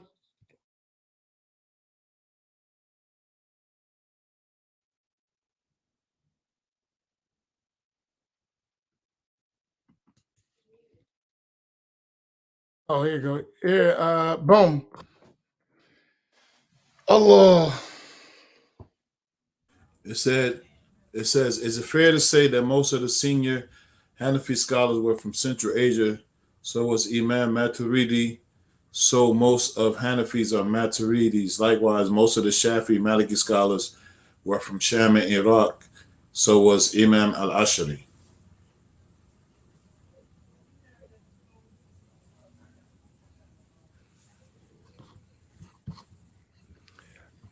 Oh, my mic is on. I mean, even we got even though that may be somewhat true, but that's not the reason. The reason why most Hanafis are Maturidi because Imam Maturidi was Hanafi, and that was the methodology that was conveyed from Imam Abu Hanifa and his 2 companions. And most of the Shafis and Malikis were following the Ash'ari school because in their areas, that's where the Ash'ari school spread. So it has a connection to area, location, and madhab in fiqh.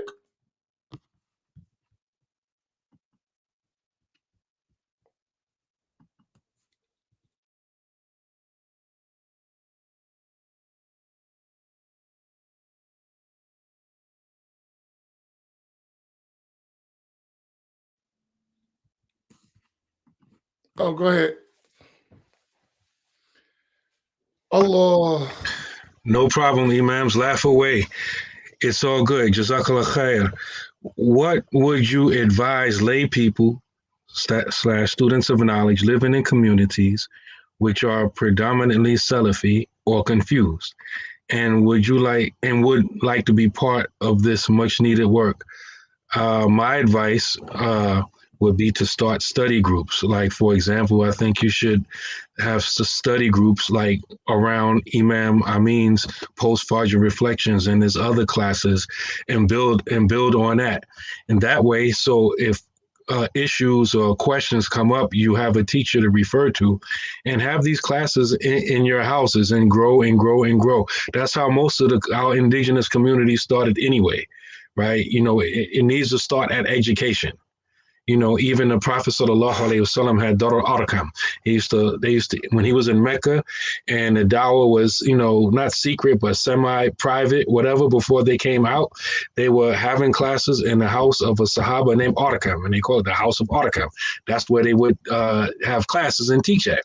And so this is the prophetic methodology to growing the ummah. It starts with education, even if it's in someone's house. So start it out like that, and you'll be surprised of the barakah that Allah will put in your efforts. It'll grow and grow, and before no time, you'll have a masjid, or you'll be, you know, establishing a masjid that's already there. But start there, even if it's at someone's house. That's my advice. Yeah, I wanted to say for the sister. Well, you said this is your first time here, and you know, welcome to the Black Imams Roundtable. We appreciate you tuning in. We might have missed that part.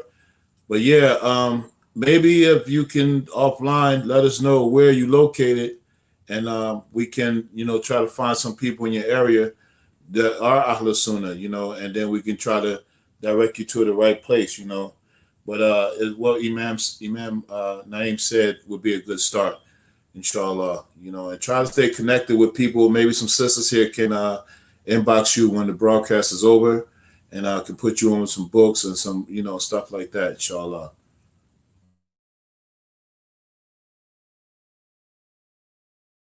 They also have every Wednesday, I mean, there should be development. They have a sister study group that they're already doing with the sisters who attend all of these sessions, and it's a group of them. So maybe you can get with those sisters and find out, someone reach out to Sister Malika Gee and give her the information for the group, so she might want to join in that circle. It will be a source of help for her. Let me help Brother Abdul Wali.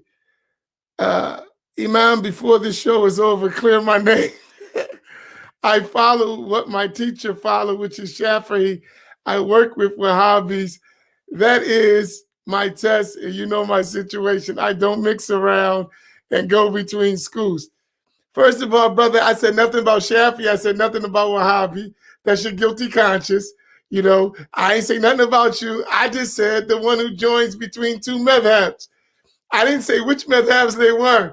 You said that, and I was just messing with you. You know that. So please don't take it personally. We family. You know that. Let me explain what with us for real as a serious. We've been around each other for almost a year. I don't like a false environment of we are big imams and you little followers. Nah, we family. That's the approach I have. So as well as in its proper place as a teacher, I do my job as a teacher. Outside of the teacher, I'm your brother. My name is Amin. You can call me Imam, you can call me Sheikh, whatever. I'm your brother, right? I'm no different from you, except that I learned maybe some things that you didn't learn. And I hope by learning with us, one day you're going to learn some things that we don't know, and we're going to work together and build our communities. All this big I, little you stuff, I'm not like that. You know what I mean? So, and you know first that, man, I'll talk to people, I'll kick it. I'm from the hood. I'm not from somewhere else. I'm from the block. I understand. So toughen up, right? You from New York, man. Cut it out. I'm getting ready to take your street card. It's coming. I'm letting you know now. You better toughen up right now. Let me stop.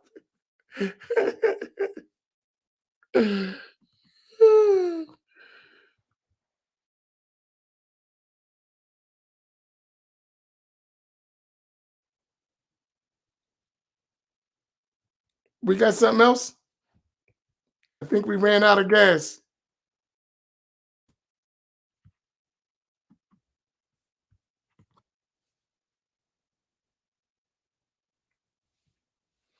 So if anyone's interested, we have the post-discussion reflection study group. This meets via WhatsApp. Please message me your telephone number and she'll add you to the group. Yes, it's hard for me to follow the questions on my phone. I had to keep moving the screen and my finger getting in the way. Somebody said something about my shirt. Don't make fun of my shirt, all right? He just said we down to earth. That means we might say some stuff that ain't religiously correct, all right? So, but for the record, my shirt is a picture of an African fist. It's a fireball, so it's not an image.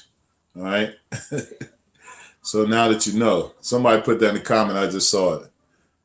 All right. That means I'm on fire with these. All right. Somebody asked a question. Majid Khan, is there a book on the development of Aqidah and how it expanded and codified?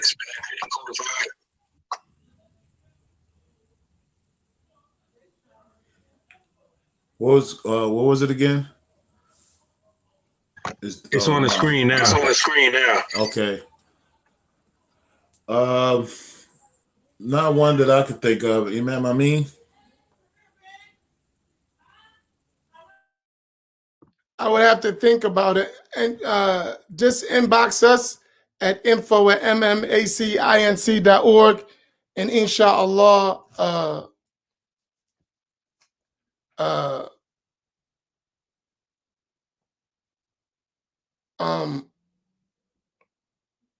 we'll look at it. But for Aqidah with details, I mean, I would have to look for a book that's available for you, inshallah. Now, so just inbox and to the info, and we'll try to get something that's befitting for you, inshallah. Someone asked a question earlier up. Said, there it is. He said, "This is my last question. Are pictures haram?"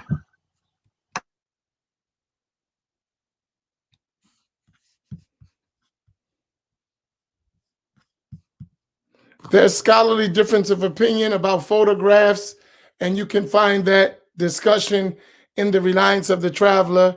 And for a brief explanation of that, is there a section in the foot and the notes that goes into a whole big long discussion with references so that you can detail. So there is difference of opinion among the scholars in this issue. So it's not one opinion. So I would refer you to that and to get a reference to that.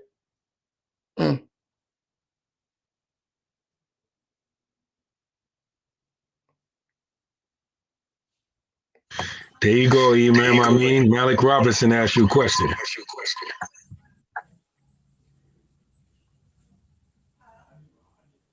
Says someone above asked a question about Ahlus Sunnah, man. Someone from Imam Wardin community.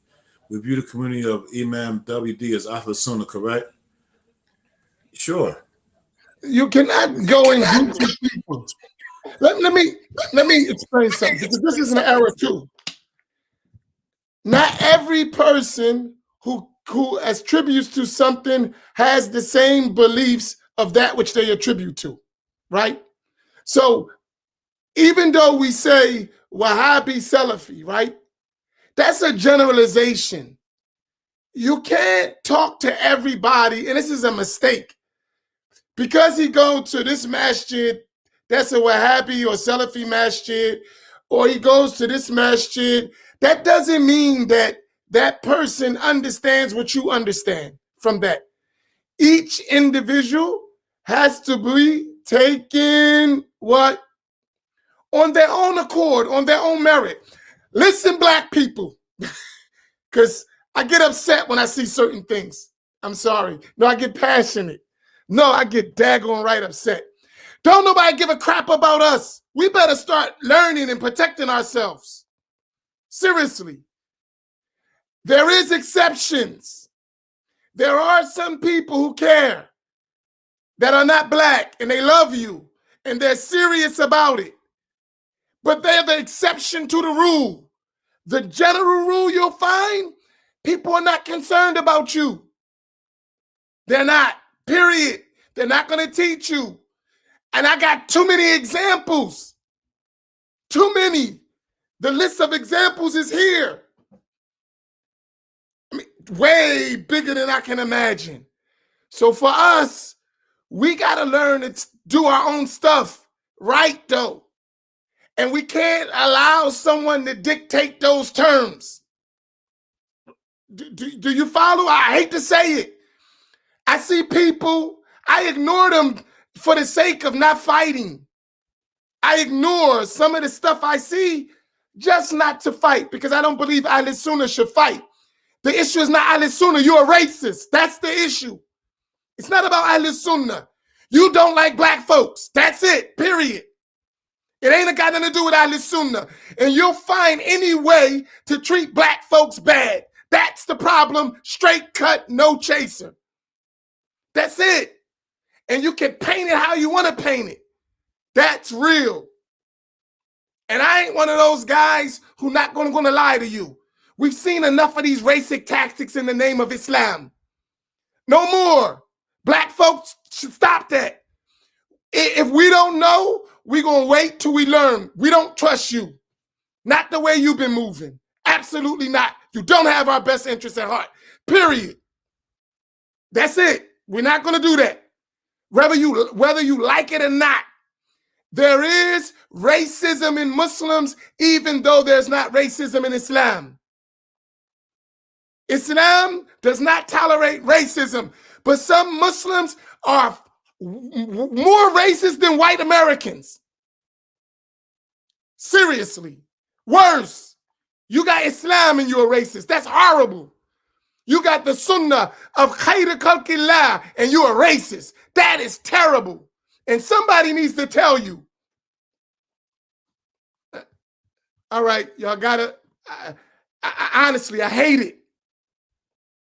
So they'll come and push ideas while you torturing black people in the name of we on the hawk. You're a racist, no good, fasik person, corrupt, shaitan in the name of Islam. We're on the hawk, but you're a racist. What kind of hawk is that? Show me some people you produce among the blacks that are leaders, that been under your leadership for decades. Stop it, for you get read the rights. The Riot Act, really, stop. Slow down. Go find some slaves, we not them. Take that crap somewhere else. And I said it just as I said it. Because there's going to come a time you're going to keep pushing and you're going to piss black folk off. And you're going to see a side of black folk you don't want to see. You better stop that stuff. Seriously. And I know it's some token Negroes who still bowing their heads and smiling when ain't nothing funny. You're going to run into some real black folks and they're going to wear you out with that crap. You better stop. They're dead serious about their Islam. I'm serious. Don't keep taking black people for a joke. They're tired. They're fed up with this crap. And you're going to find yourself in a situation you don't want to be. Seriously. Stop that stuff. Racism is not a part of Islam. There's no superiority of an Arab over a non-Arab, a black over a white. That don't exist in Islam, a white over a black. That's not Islam. That's your crap. And blacks are no longer as stupid. They never were, but in your mind, they were stupid. Those days have changed. They read and see right through your crap. Stop pushing it. You're going to get exposed. Stop. Slow down. Calm down with that stuff. I'm sorry, brothers, but I'm tired of it. And I'm watching. Stop pushing your crap. And I ain't apologizing. Stop pushing your crap. Seriously. Even when we try to build ourselves up, you find a way to bring your nonsense. You ain't got no slaves. That doesn't exist. We are free people with minds, with dignity, with feelings, and we deserve better. And even if the ones you got that's still slaving for you, they don't represent us. Don't be deluded by them. They don't represent us. You need to go look at what happened after George Floyd and what happened in the 60s. You need to study the black community when they get fed up. You need to learn that because I see that stuff coming in Islam. I see that rebellion getting ready to happen and you're not paying attention. You better watch yourself. Seriously. And I don't mind telling you to your face. Because I'm not a guy who hides behind a computer screen.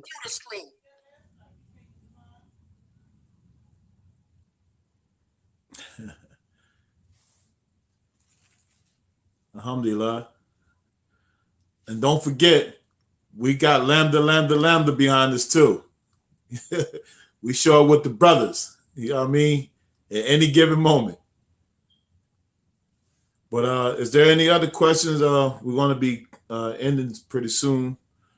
But just a reminder, you know, we always say, but we got to support each other. We got to support each other. You know, there's no reason, as we mentioned last week, we should be hitting the $500 goal every week, you know. And with alhamdulillah, we reached one goal, we got to reach another one. So we got to keep pushing.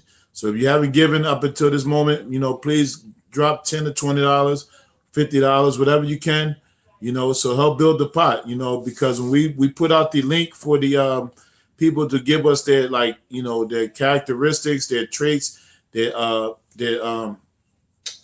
what's the word I'm looking for? Their talents. And we're not getting a lot of feedback from that, you know. Like we said, we don't got all the answers. We just putting the movement together, and we putting the momentum together. And there's a part that you have to be responsible for too, inshallah. I think it was a question I just saw somebody put up. I think we got time for one more. Yeah, there's a. Is there an effort to train young men to be leaders in the community to take place of the learned teachers as they transition? Are there efforts in the community to train young sisters to be mothers, wives, educators of their children? Yeah, there are efforts. I think they're a little more scattered than they are concentrated. But that's one of the things that we're talking about and doing. You know, when we raise money, we can have our own institutions, and we can start producing the people that we need. You know, I mean, we're faced with a lot of challenges with that, you know, from, you know, having the resources to people wanting to turn their children over to do these kind of things. You know, we live in a, you know, an environment now, and this stuff don't seem to be important. You know, people don't, they're more inclined to have their children have a secular education and secular success than to, you know, be part of a Muslim community. You know, and a lot of challenges that we face, but, you know, all of us who are like-minded and support each other, we need to put more of a concentration on these things. So this is why there's always a push to give money, a push to give ideas, a push to support, a push to get, you know, play your part that you can, so we can see these things, you know, coming to fruition, inshallah. Can I just want to say something to this question, and it's overall,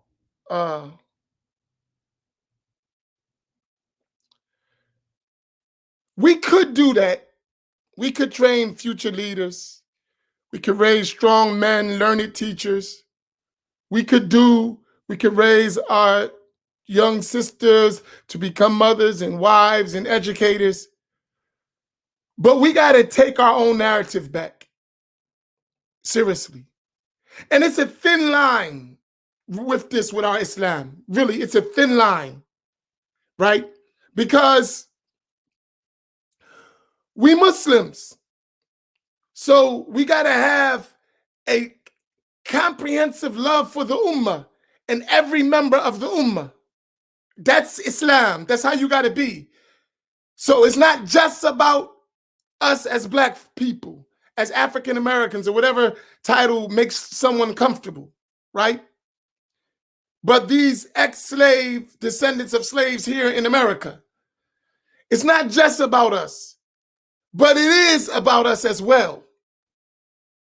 And what we've done with our Islam, and seriously, I've been watching our elders who've been in this struggle for 50 years, 60 years.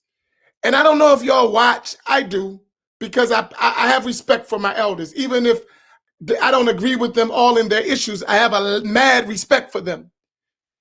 And if you look at our elders that are 65 and above, they still on the front lines, unfortunately. It shouldn't be that way. And if you hear their conversations, they're tired. They're tired of being slaves. They're tired of not having their narrative, the narrative, while they spent their whole careers promoting someone else's narrative. And when it came to their narrative, it was negated, dismissed, or even sabotaged. And people are tired, man, tired. So in order to do what we talking about, we have to do that as a community ourselves. There's a need to build our own communities up, and then simultaneously with that, at the heart level, work with our brothers and sisters around the world in different communities. But the Black community is in trouble.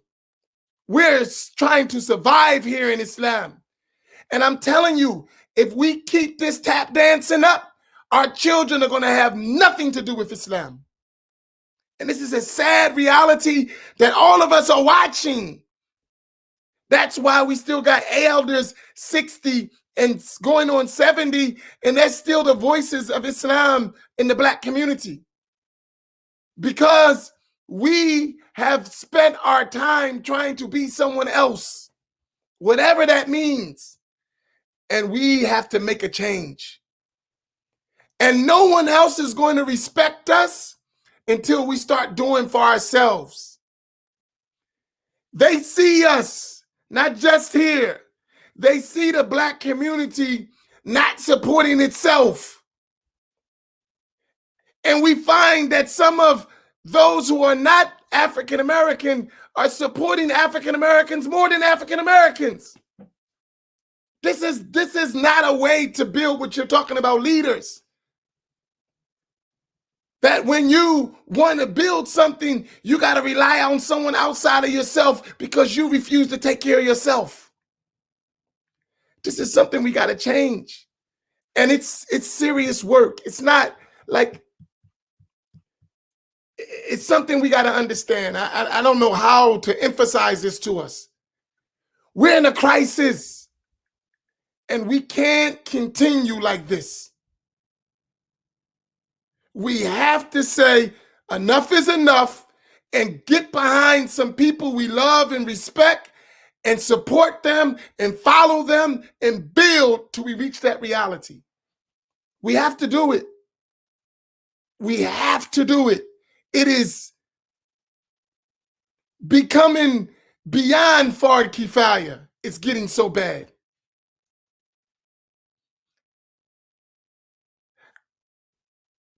Yesterday, I got a call.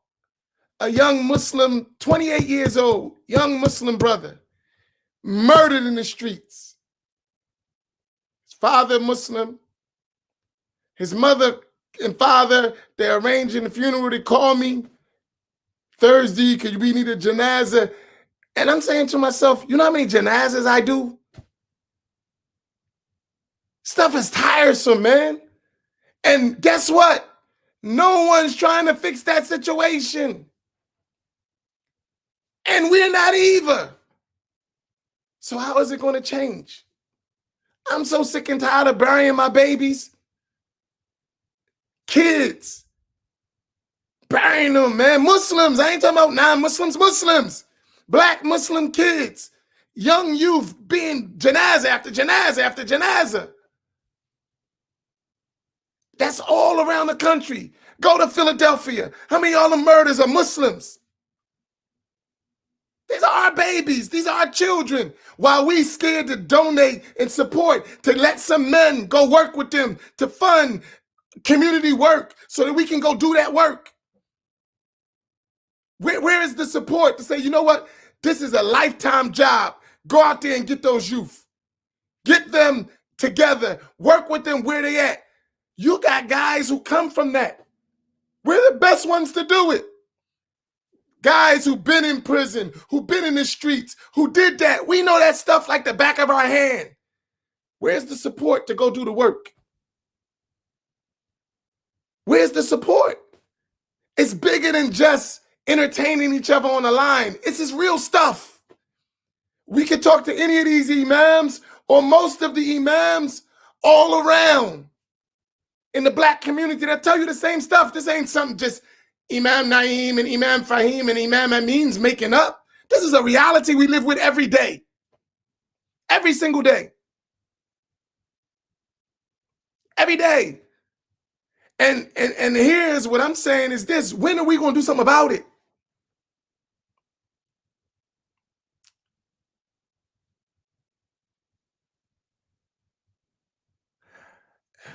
if we have no reason to support efforts like the Black Imams Roundtable, if nothing else, the fact that there are 3, and there are more around the country, 3 Black men, Muslim, who are willing to put themselves on the line for the sake of uplifting and empowering our people.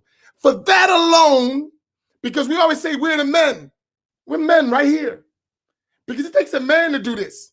Every time we utter the stuff we utter, our lives are on the line. It's a man. To say the stuff we say, that's dangerous. I mean, we don't mean no harm. We love our people, but we're trying to clean this mess up. And sometimes you got to clarify error. But that's a dangerous job.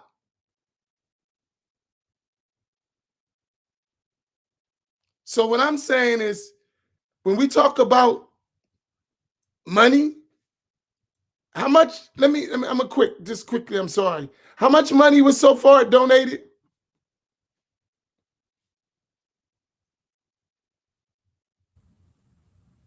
$190. Put that up.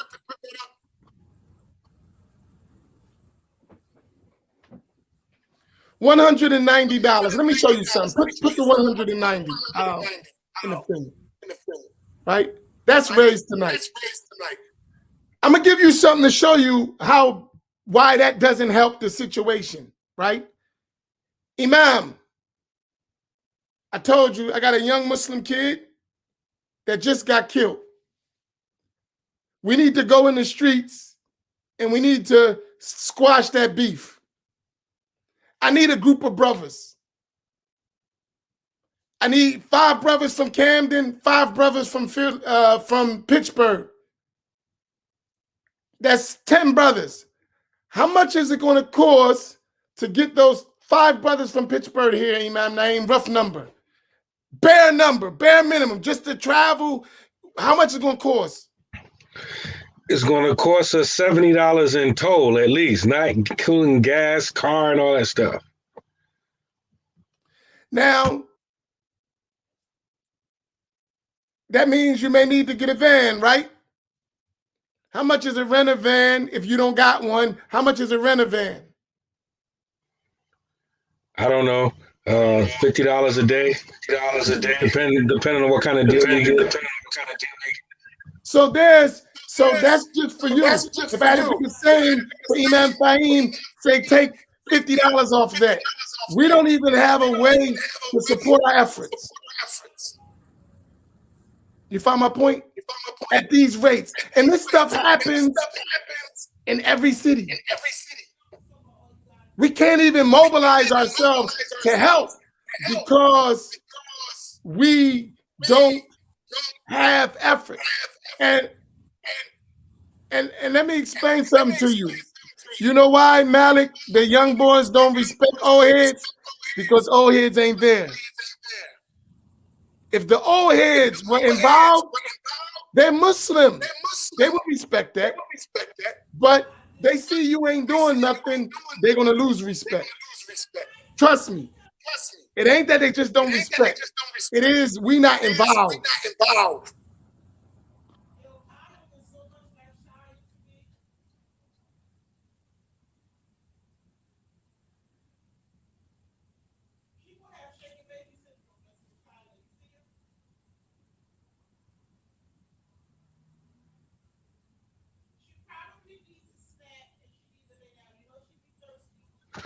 We don't put our money where our mouths is.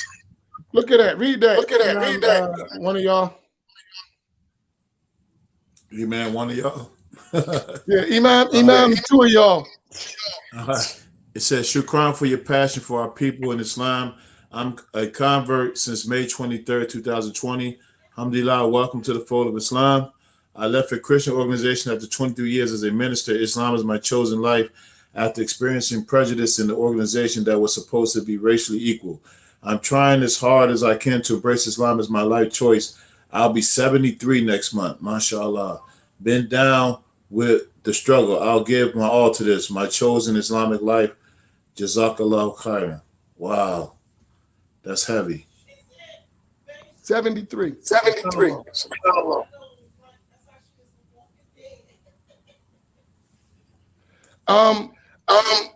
So All let right, us Imam, close out. I know you got to go. Let us close out. Okay, Imam Naeem, close us out. Hey, because we let them know we don't do this for money. We want the money to do extra work. No one's looking to get paid. Well, none of us is looking. Nah, none of us are getting paid. This is really for you to see where you at with your commitment. You know, to be honest, I mean, we've already been tried and true, and all of you have too as well. But we got to push a little bit more. You know, we sacrifice. You know, and one of the things we got to remember, we've given up our opportunity for the most part to get a bag. You know, because we know how to get them. We had them before. You know what I mean? I remember being 19 years old. I had $20,000 in cash, and I had 4.5 ready to go. You know, for people who know what I'm talking about.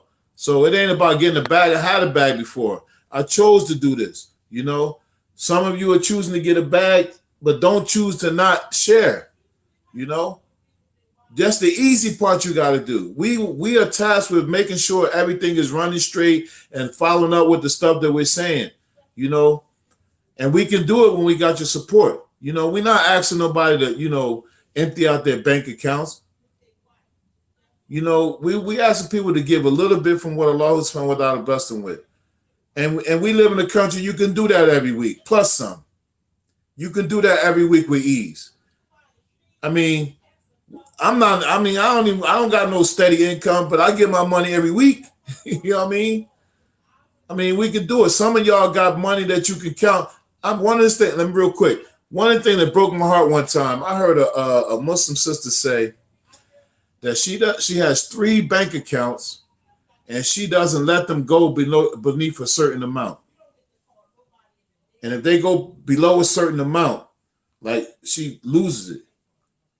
Like this is how we be thinking. You know, how many more people out there are concentrating on holding on to their money like it's going to go with them? It's just transaction with this stuff. It's just a means for us to use things in life, you know.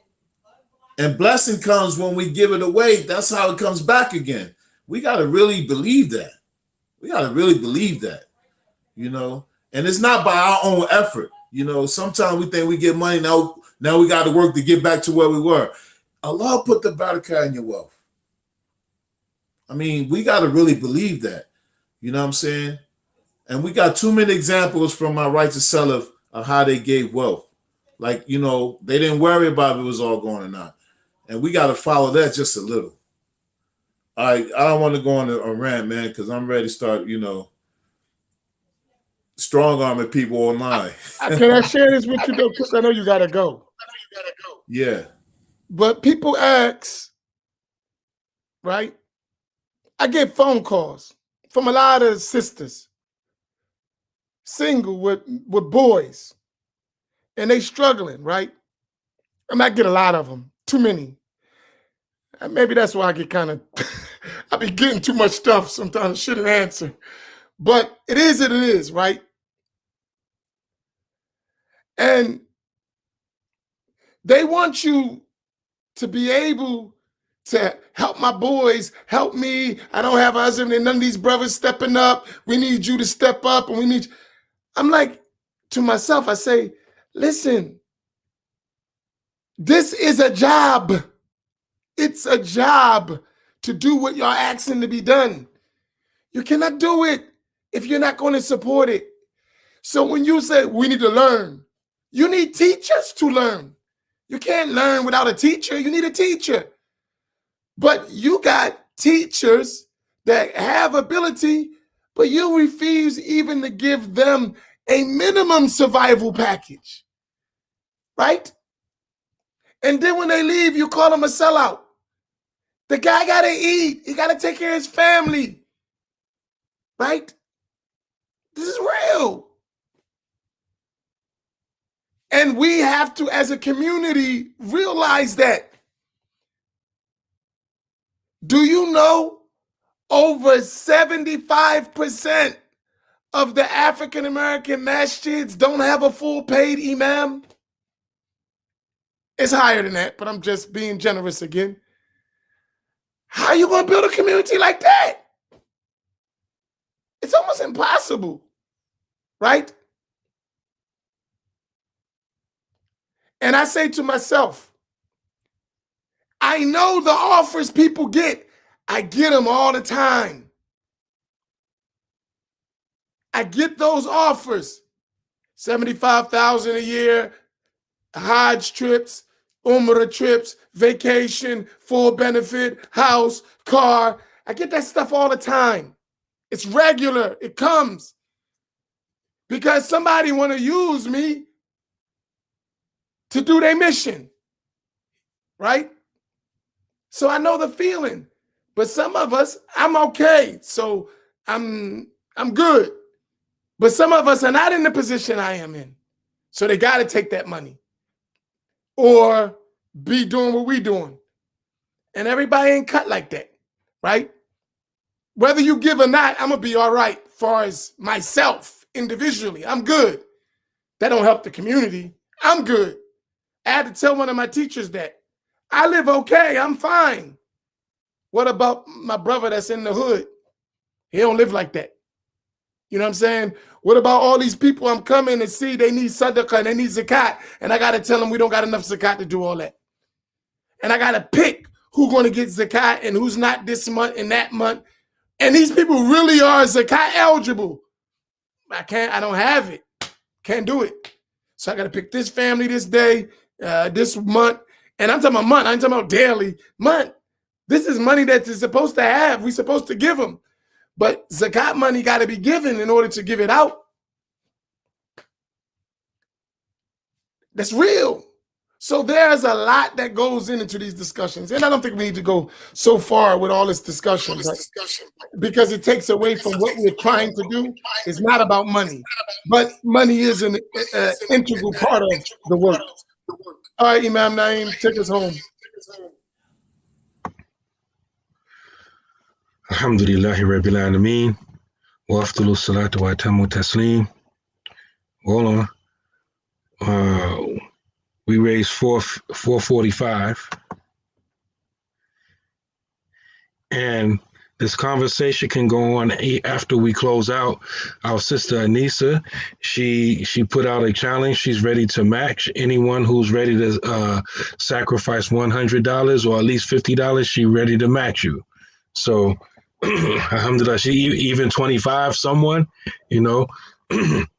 So, you know, this thread doesn't stop when we close out. So please, someone match the sister. Alhamdulillah, and we should have at least a minimum of $500 every week because, you know, it's a lot of us. We only asking for $10, $15, $20, whatever you can spare. Alhamdulillah. And we pray that Allah subhanahu wa ta'ala will bless your wealth. We pray that Allah subhanahu wa ta'ala will increase your wealth by giving, because sadaqah increases your wealth. It doesn't take away from your wealth. Subhanakallahumma wa bihamdika nashhadu an la ilaha illa anta wastaghfiruka wa atubu ilayk. Wal 'asr innal insana lafi khusr illa alladhina amanu wa amilu salihati wa tawassaw bil haqqi wa tawassaw bis sabr. Hey, please, one thing before we got is, if everybody listening, before you log off, seriously, this ain't about money. So I don't want anyone to think or even feel that if I don't have money, that I'm not important, that I feel any less, because some of us don't have money. You're just as important as the one who gives whatever they give. In fact, it's really about you. The one who doesn't have, the one who is underserved. Imam Faheem, if you need to go ahead. But I just gotta. All right, assalamu alaikum. Wa alaikum salam. Wa alaikum salam wa rahmatullah. I mean, but that's just important. Like, seriously. I don't want no one to think this stuff is about money. Because I'm telling you, and no one likes to say what they do, we hide our goods. We haven't given any money yet at all when we talk about money. All the money we got together. I think together we should be somewhere around raised about 11,000 now, right? Or a little bit more, right? Roughly, right? Besides the fairness that we have to do with our brother Imam Luqman, because he was here in the start, and we should allow him to go ahead and continue his work even though he's not here with us. That's just justice. So that's going to be a subtraction. But beyond that, you did a great job. But that money is not a lot of money.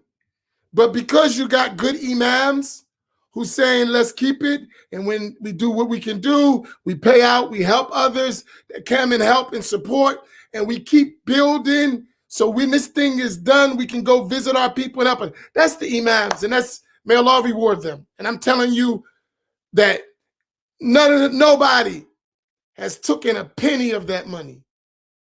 Nobody, right? And not going to. And I'm telling you, be no conditions. Sometimes they should take some money. But these people are noble, alhamdulillah. Noble people, right? But, so I don't want nobody to feel that. Seriously, please, please, please, please. I don't want no one to feel like if it's about money, because that's not our discussion. But if we want to do the work we do, we need money. If we're really serious, you're not going to be effective without money. You need that money support. You need the financial support. And you should consider to do it regularly. Make it a bill. I want to support these brothers in their work. And you'll see we work. Right? We could be doing other things. Trust me. Everybody got other things to do. Right? But we want to help. And inshallah, there are some of y'all that I don't know about, and you're listening, and you have a lot to offer. You inbox me, hit me up, go to info.com and see how we can work together. I'm trying to get a movement.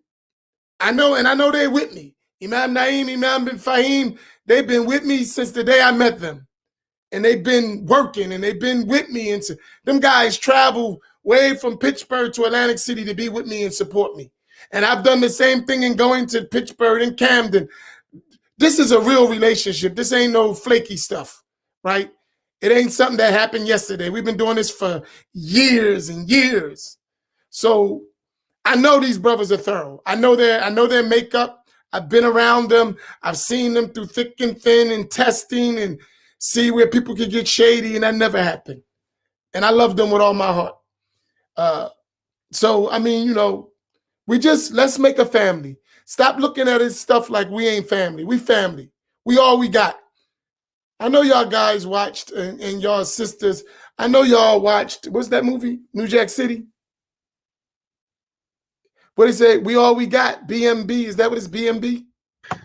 CMB. CMB, I'm sorry. I'm old. I forgot. I did see it, but I forgot the letters. I ain't good with memory. But yeah, we all we got. Am I not my brother's keeper? Am I not my sister's keeper? We got to have that spirit, man, seriously. And pretty soon, just think about this. We're going to die, all of us. All of us adults, we're going to die. Kullu nafsin dha'iqatul maut. Right? You got it, Nadira. Tell my wife, send you $10. We're family like that. You got my wife, call her, tell her you need $10 right now and watch you get it. We ain't funny style people. And you ain't even got to worry about me. She gonna do it. So go ahead. You just figured a way to get 10. We fam. We ain't those kind of people. No fake stuff here. We black. And don't feel ashamed. If you're in hardship, we'll do what we got to do to help you. We'll find a way. That's what we about. And anyone know us, know that's how we are. So that's a long going. We got to be like that, though. We got to feel like family. That's all we got. We family. We don't got nothing else. And if we don't feel like that, I don't know what kind of Islam we got going on. It's all rhetoric. Your Islam is going to be tested when you got to give of yourself. That's when we're going to know your real Islam, right? All that is just talk until you got to actually deliver, right? When you got to deliver, then we'll see what you're really about. You know, that when it's time to deliver, when you got to step up to the plate and swing that bat, it's easy to sit behind a computer and talk junk. You know what I mean? Type, yeah, I know. But when we got to get on the battlefield and we're on the battlefield, then we're going to see what people are made of, right? And it ain't just about money. Sometimes your work. If this was the Masjid, and Imam Naim know this, we got right now, they're hanging on, there's like 62 people watching us on live and others that stand by waiting for me to slip. Kufr, kufr, we knew it, kufr.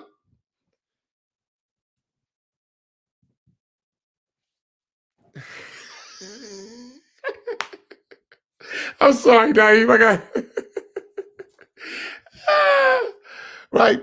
So besides those, there are 62 people. Put the Cash App up. It's up on the thing. I think it's pinned too, ain't it? Can I share something with you? Yeah, it's pinned at the bottom of the thread and it's scrolling across the bottom of the screen.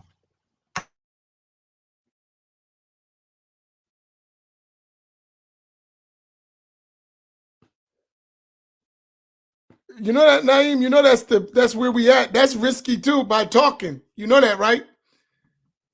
Being out here talking, there's someone waiting to say, see, he commit kufr. And whoever doesn't believe he's a kafir, he commit kufr, he's a kafir. Whoever don't believe he's a kafir, he's kafir. So all of you are kuffar. Right? That's part of the job. We used to call it back in the day, stump to shake.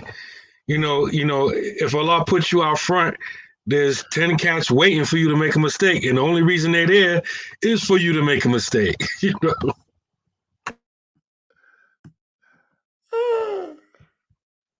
You know the rules. Whoever doesn't consider a kafir is kafir. And he's kafir. I'm sleepy. Let me go to sleep. Right? Right.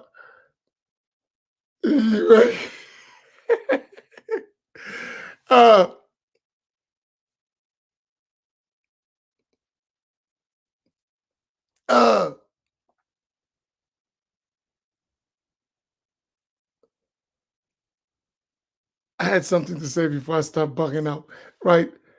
But here's the catch, right? Seriously, for all of us, we have to develop that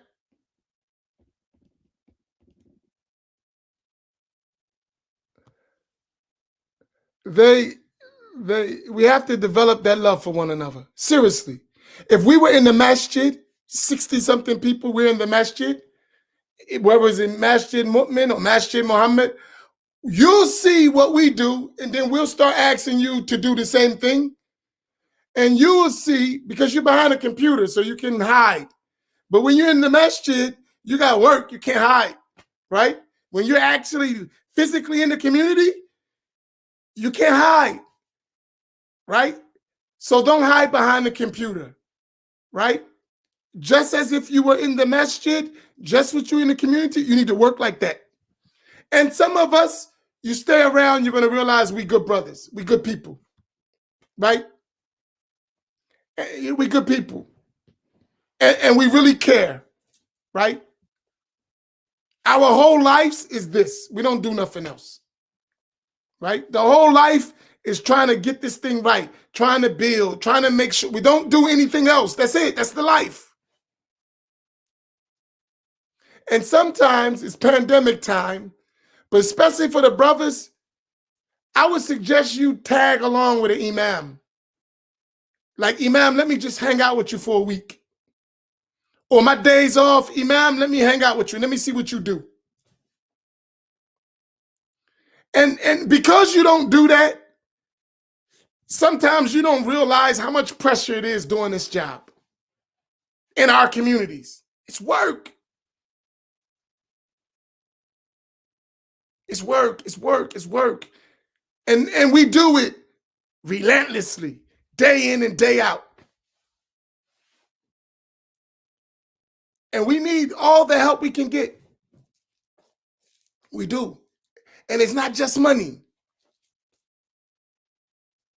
Allah said about the believers, إِنَّمَا الْمُؤْمِنُونَ الَّذِينَ آمَنُوا بِاللَّهِ وَرَسُولِهِ ثُمَّ لَمْ يَرْتَابُوا وَجَاهَدُوا بِأَمْوَالِهِمْ وَأَنفُسِهِمْ فِي سَبِيلِ اللَّهِ أُولَٰئِكَ هُمُ الصَّادِقُونَ.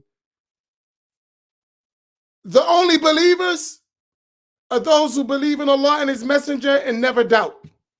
And they struggle with their money, their wealth, and their selves in the path of Allah. These are the sincere, true servants of Allah. That's a believer. وَجَاهَدُوا بِأَمْوَالِهِمْ وَأَنفُسِهِمْ فِي سَبِيلِ اللَّهِ. They struggle, they work hard with their money and their persons in the path of Allah. That's a believer. That's a believer. You got to work. And I watch us too much not work hard. We're not working hard enough. Not for the mission we up against. It was a time even in the prisons. You used to have black chaplains, imams right there. Now they've arranged it where they've systematically moved out the black imam and replaced him with somebody else in a place where it's full of black people. So that's crazy. So they're going to be dealing with people because I got a degree and I got this and I got this. Now I'm serving the people who I have nothing to do with, and they're going to go back home with no being prepared for that life. Joker coming back home, people's waiting. He got a beef right on his hand. That guy don't know nothing about that. Soon as you walk out, they're gunning at you, bro. You don't know nothing about that at all. Soon as you hit the bricks, they're coming. And because you ain't got no job, you ain't got no reentry, you ain't got nothing, you're going to be right there when they come get you. Seriously. It's a lot of work. It's a lot of work. And all of them young boys coming home, or young sisters, they could be Imam Naeems, Imam Faheems, or Imam Siraj Wahaj, or Zayd Shakers, or Imam Talibs. All of those young brothers have the potential to be us if we do our part, or better. There are many Malcolm X's on the way, or already home, but there's no Nation of Islam people environment to support them. And what I mean by that, the environment, I ain't talking about beliefs. I'm talking about that environment to embrace you and to help you, right? It's not available. So the Malcolm came home to an environment that was conducive for his growth. And he elevated beyond that environment. But our people come home to nothing. He had to worry about bread. He traveled all around the country for free. Whatever he wanted. Read the autobiography of Malcolm X. He didn't take money for himself, but all the money he used to do the work. But he had that money. He had that engine behind him. And when he didn't have that engine, it was a whole different story. Read his life. We always talk about Malcolm, right? We love Malcolm X, Al-Hajj Malik Shabazz. And study Al-Hajj Malik Shabazz. He was talking in 1965 like we're talking right now in 2021. What the heck is wrong with that picture? In February 1965, January, he was writing letters begging for money. He couldn't even travel. He didn't have no money.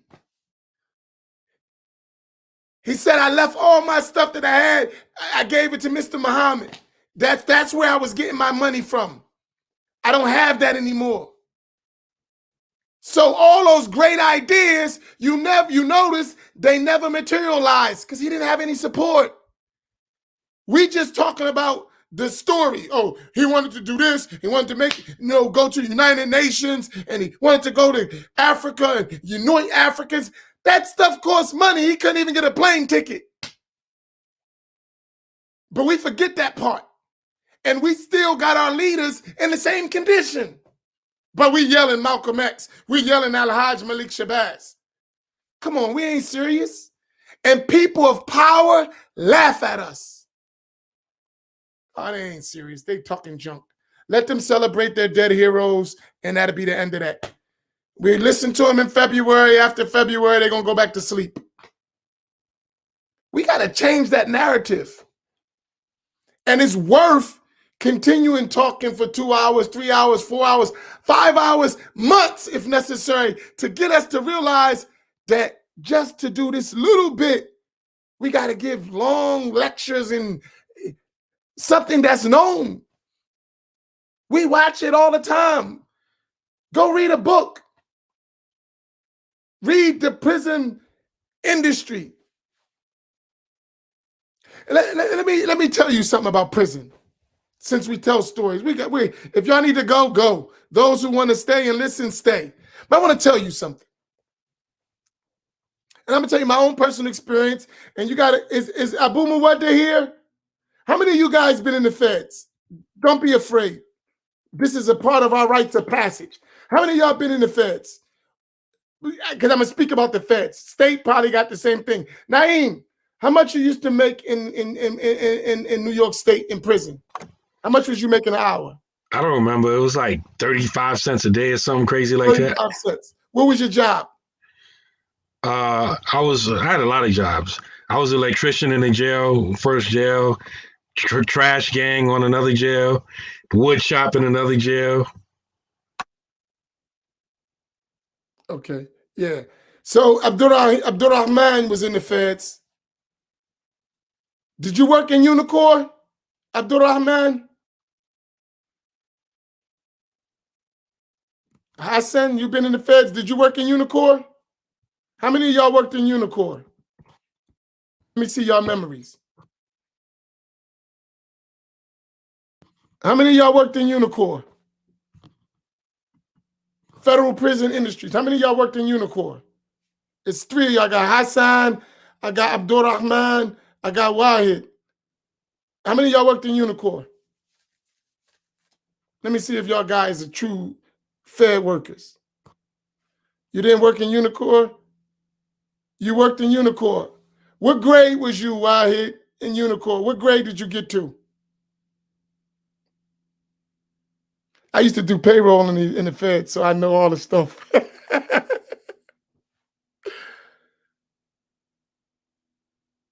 What grade was you in Unicor from 88 to 2004? So you ain't make no real money. You was a one bagger, Abdurrahman. Unicor, 2 baggers.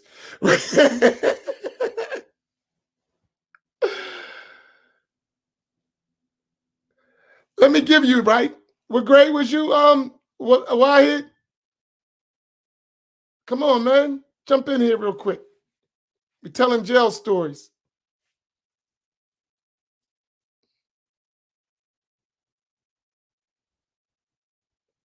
You was premium with 1 month vacation, right?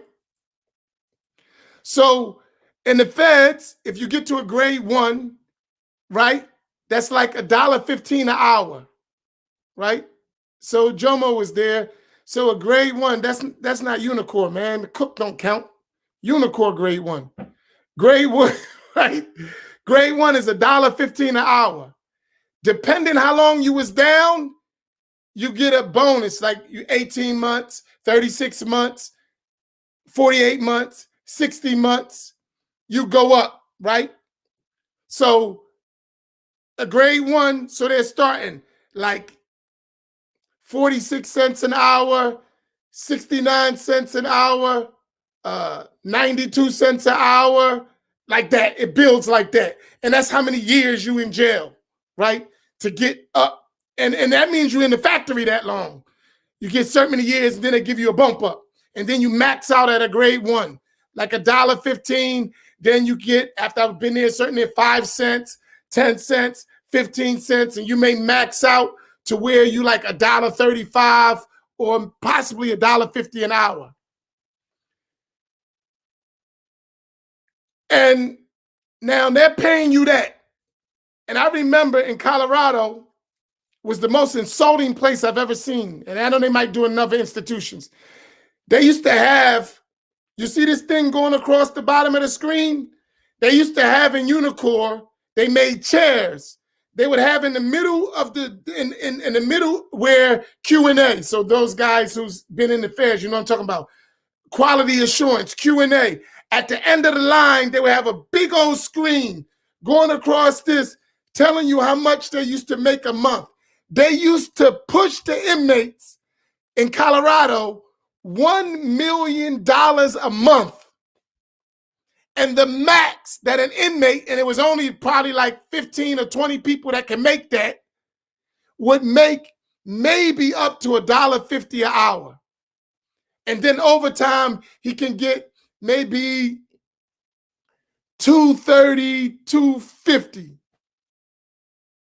After all that, a max. And he's working, some jokers was doing 2 shifts, 8 hours in the daytime, and after count inside Unicor and work till 11 o'clock at night. From 7 o'clock in the morning to 11 o'clock at night, you got guys working in the feds like that. While they're making, so at the end of the day, he may make, what is that? 150 times 8, $10, somewhere around that, what, $12? Yeah, $12, 150 times 8, that's 12. Then he works another 5 hours, 10. He making like $22 a day. Maybe lucky, let's give him $25 a day. He's working from 7 in the morning. That's when we start. He stays to count time, 4 o'clock. They count inside Unicor. And then he goes to lunch, dinner, and he stays till 11 o'clock at night. You got a bunch of black people in here and Spanish people doing that. And at the end of the month, they saying we make $1 million a month. You see what kind of stuff is going on? This is the reality that our young brothers are faced with, and they got dudes in there doing 20. You heard this brother. He did from 88 to 2004. And most of that time, because people, they broke, they wasn't big, everybody wasn't necessarily big drug dealers, because with these ongoing criminal enterprises, these conspiracy things, they got guys spending 20, 30 years, and dude didn't even have an ounce or a half ounce or ounce or a quarter kilo of drugs. He had some crack tablets, some bottles of crack, and he got caught in a conspiracy, and they gave him 20 years. Because in the youth house, he got a case when he was a young boy. Then he got another case. He plead out to this and plead out. Then he go in the feds under them guidelines, and they knock his head off.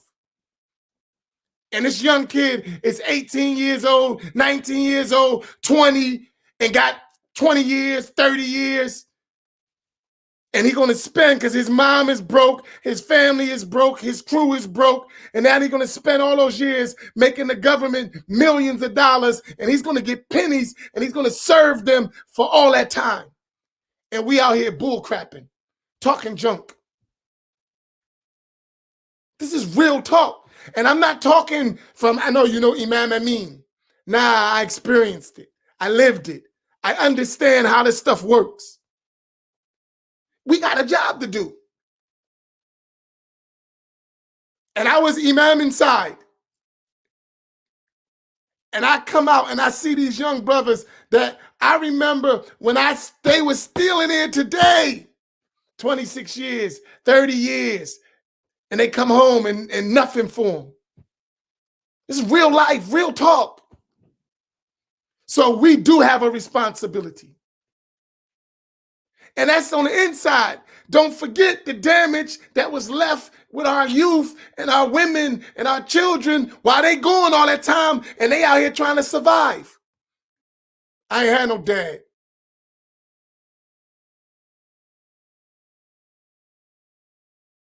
Real talk, real stuff. And I see the damage every day. I watch it. People suffering from stuff that happened in the war on drugs in the early 80s. Still to this day, families, generations of families are disrupted to this day.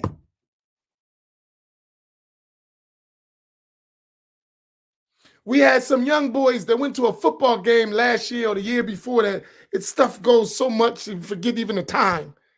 They went to a football game and they killed, had a shootout at the game, or was trying to shoot somebody and killed a little boy, 10 or 8 years old. Muti, one of his football players. But they look at these kids, man, his granddad was in jail, his dad was in jail, his family was in jail. This is a lot of suffering. I'm not saying excuse it, but who's going to fix all these problems? This kid didn't even have a chance. He's been dealing with trauma his whole life. But that's never going to get addressed. And guess what? He gonna go to jail and it ain't going to get addressed there. SubhanAllah. This is the job we have to do. And it's all around the country. See, because when you're in the feds, this ain't local. You see people from all over the world, all over the country. And when you go to those penitentiaries and you start to see where they're giving all these people all this time and you see that's just one aspect of it. But we're not talking about here unfair education. My wife's a school teacher. I watch these kids struggle. I was in the schools. I watch some of these kids, they don't even get a meal at home. They go to school while they fairly hungry, didn't even eat in the morning. Why he's not functioning. He saw a murder last week. He watched a murder. He see drugs. Muslims got to fix this stuff. The government don't care. Politicians don't care like that. That's your job. That's your job. You are the best people brought forth for mankind. Ta'maruna bil ma'ruf wa tanhauna 'anil munkar. That's your job. Kuntum khayru ummatin ukhrijat linnas. That's your job. When you going to step up and stop saying we Muslim? When you going to do some work, Muslim? When you going to help change the condition, Muslim? When you're going to build something, Muslim? We're on the Sunnah, we're on the Haqq, but you ain't doing nothing but talking. You ain't on a battlefield. I mean, so when you talk about giving money, these are all reasons, not just money, but we need time and everything. All of these, when you look at this big picture, it's a lot of work. And learning some Arabic and reciting some poetry and memorizing hadiths ain't going to change it. You got to go work. All that study with the sheikh ain't going to help you none. A bunch of people study with the sheikh and the still conditions are the same. Study with the sheikh for 20 years and the conditions are still the same. 20 years in Saudi Arabia and black folks are still in Philadelphia killing each other, Muslims. If you add up all those studies of all those brothers who went overseas and studied just in the city of Philadelphia, add the years and see has it changed the condition of black folks, Muslim black folks in the city of Philadelphia? Absolutely not. Go to the prisons and see how many's there. Go to the community and see how many families are left in disarray because of this stuff. While we all got our stuff and we can argue and talk junk. Yeah, that's one aspect of it. But the real work is on the ground. That's the real work. And I'm going to close with that. And I don't know what it's worth for you, but I'm just sharing with you because it's a real work. That's the work of every black man and woman, especially the Muslims. We got work to do. And I hope we cut out for it, because it ain't about to change. It ain't about to change unless we do something. All right, Imam Naim, sorry, we supposed to close out. I went over time, but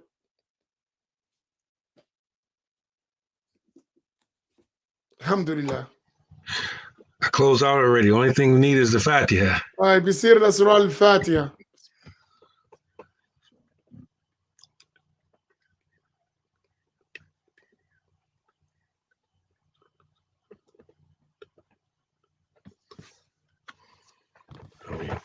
Assalamu alaikum wa rahmatullahi ta'ala wa barakatuh. Wa alaikum salam wa Hold on. rahmatullahi.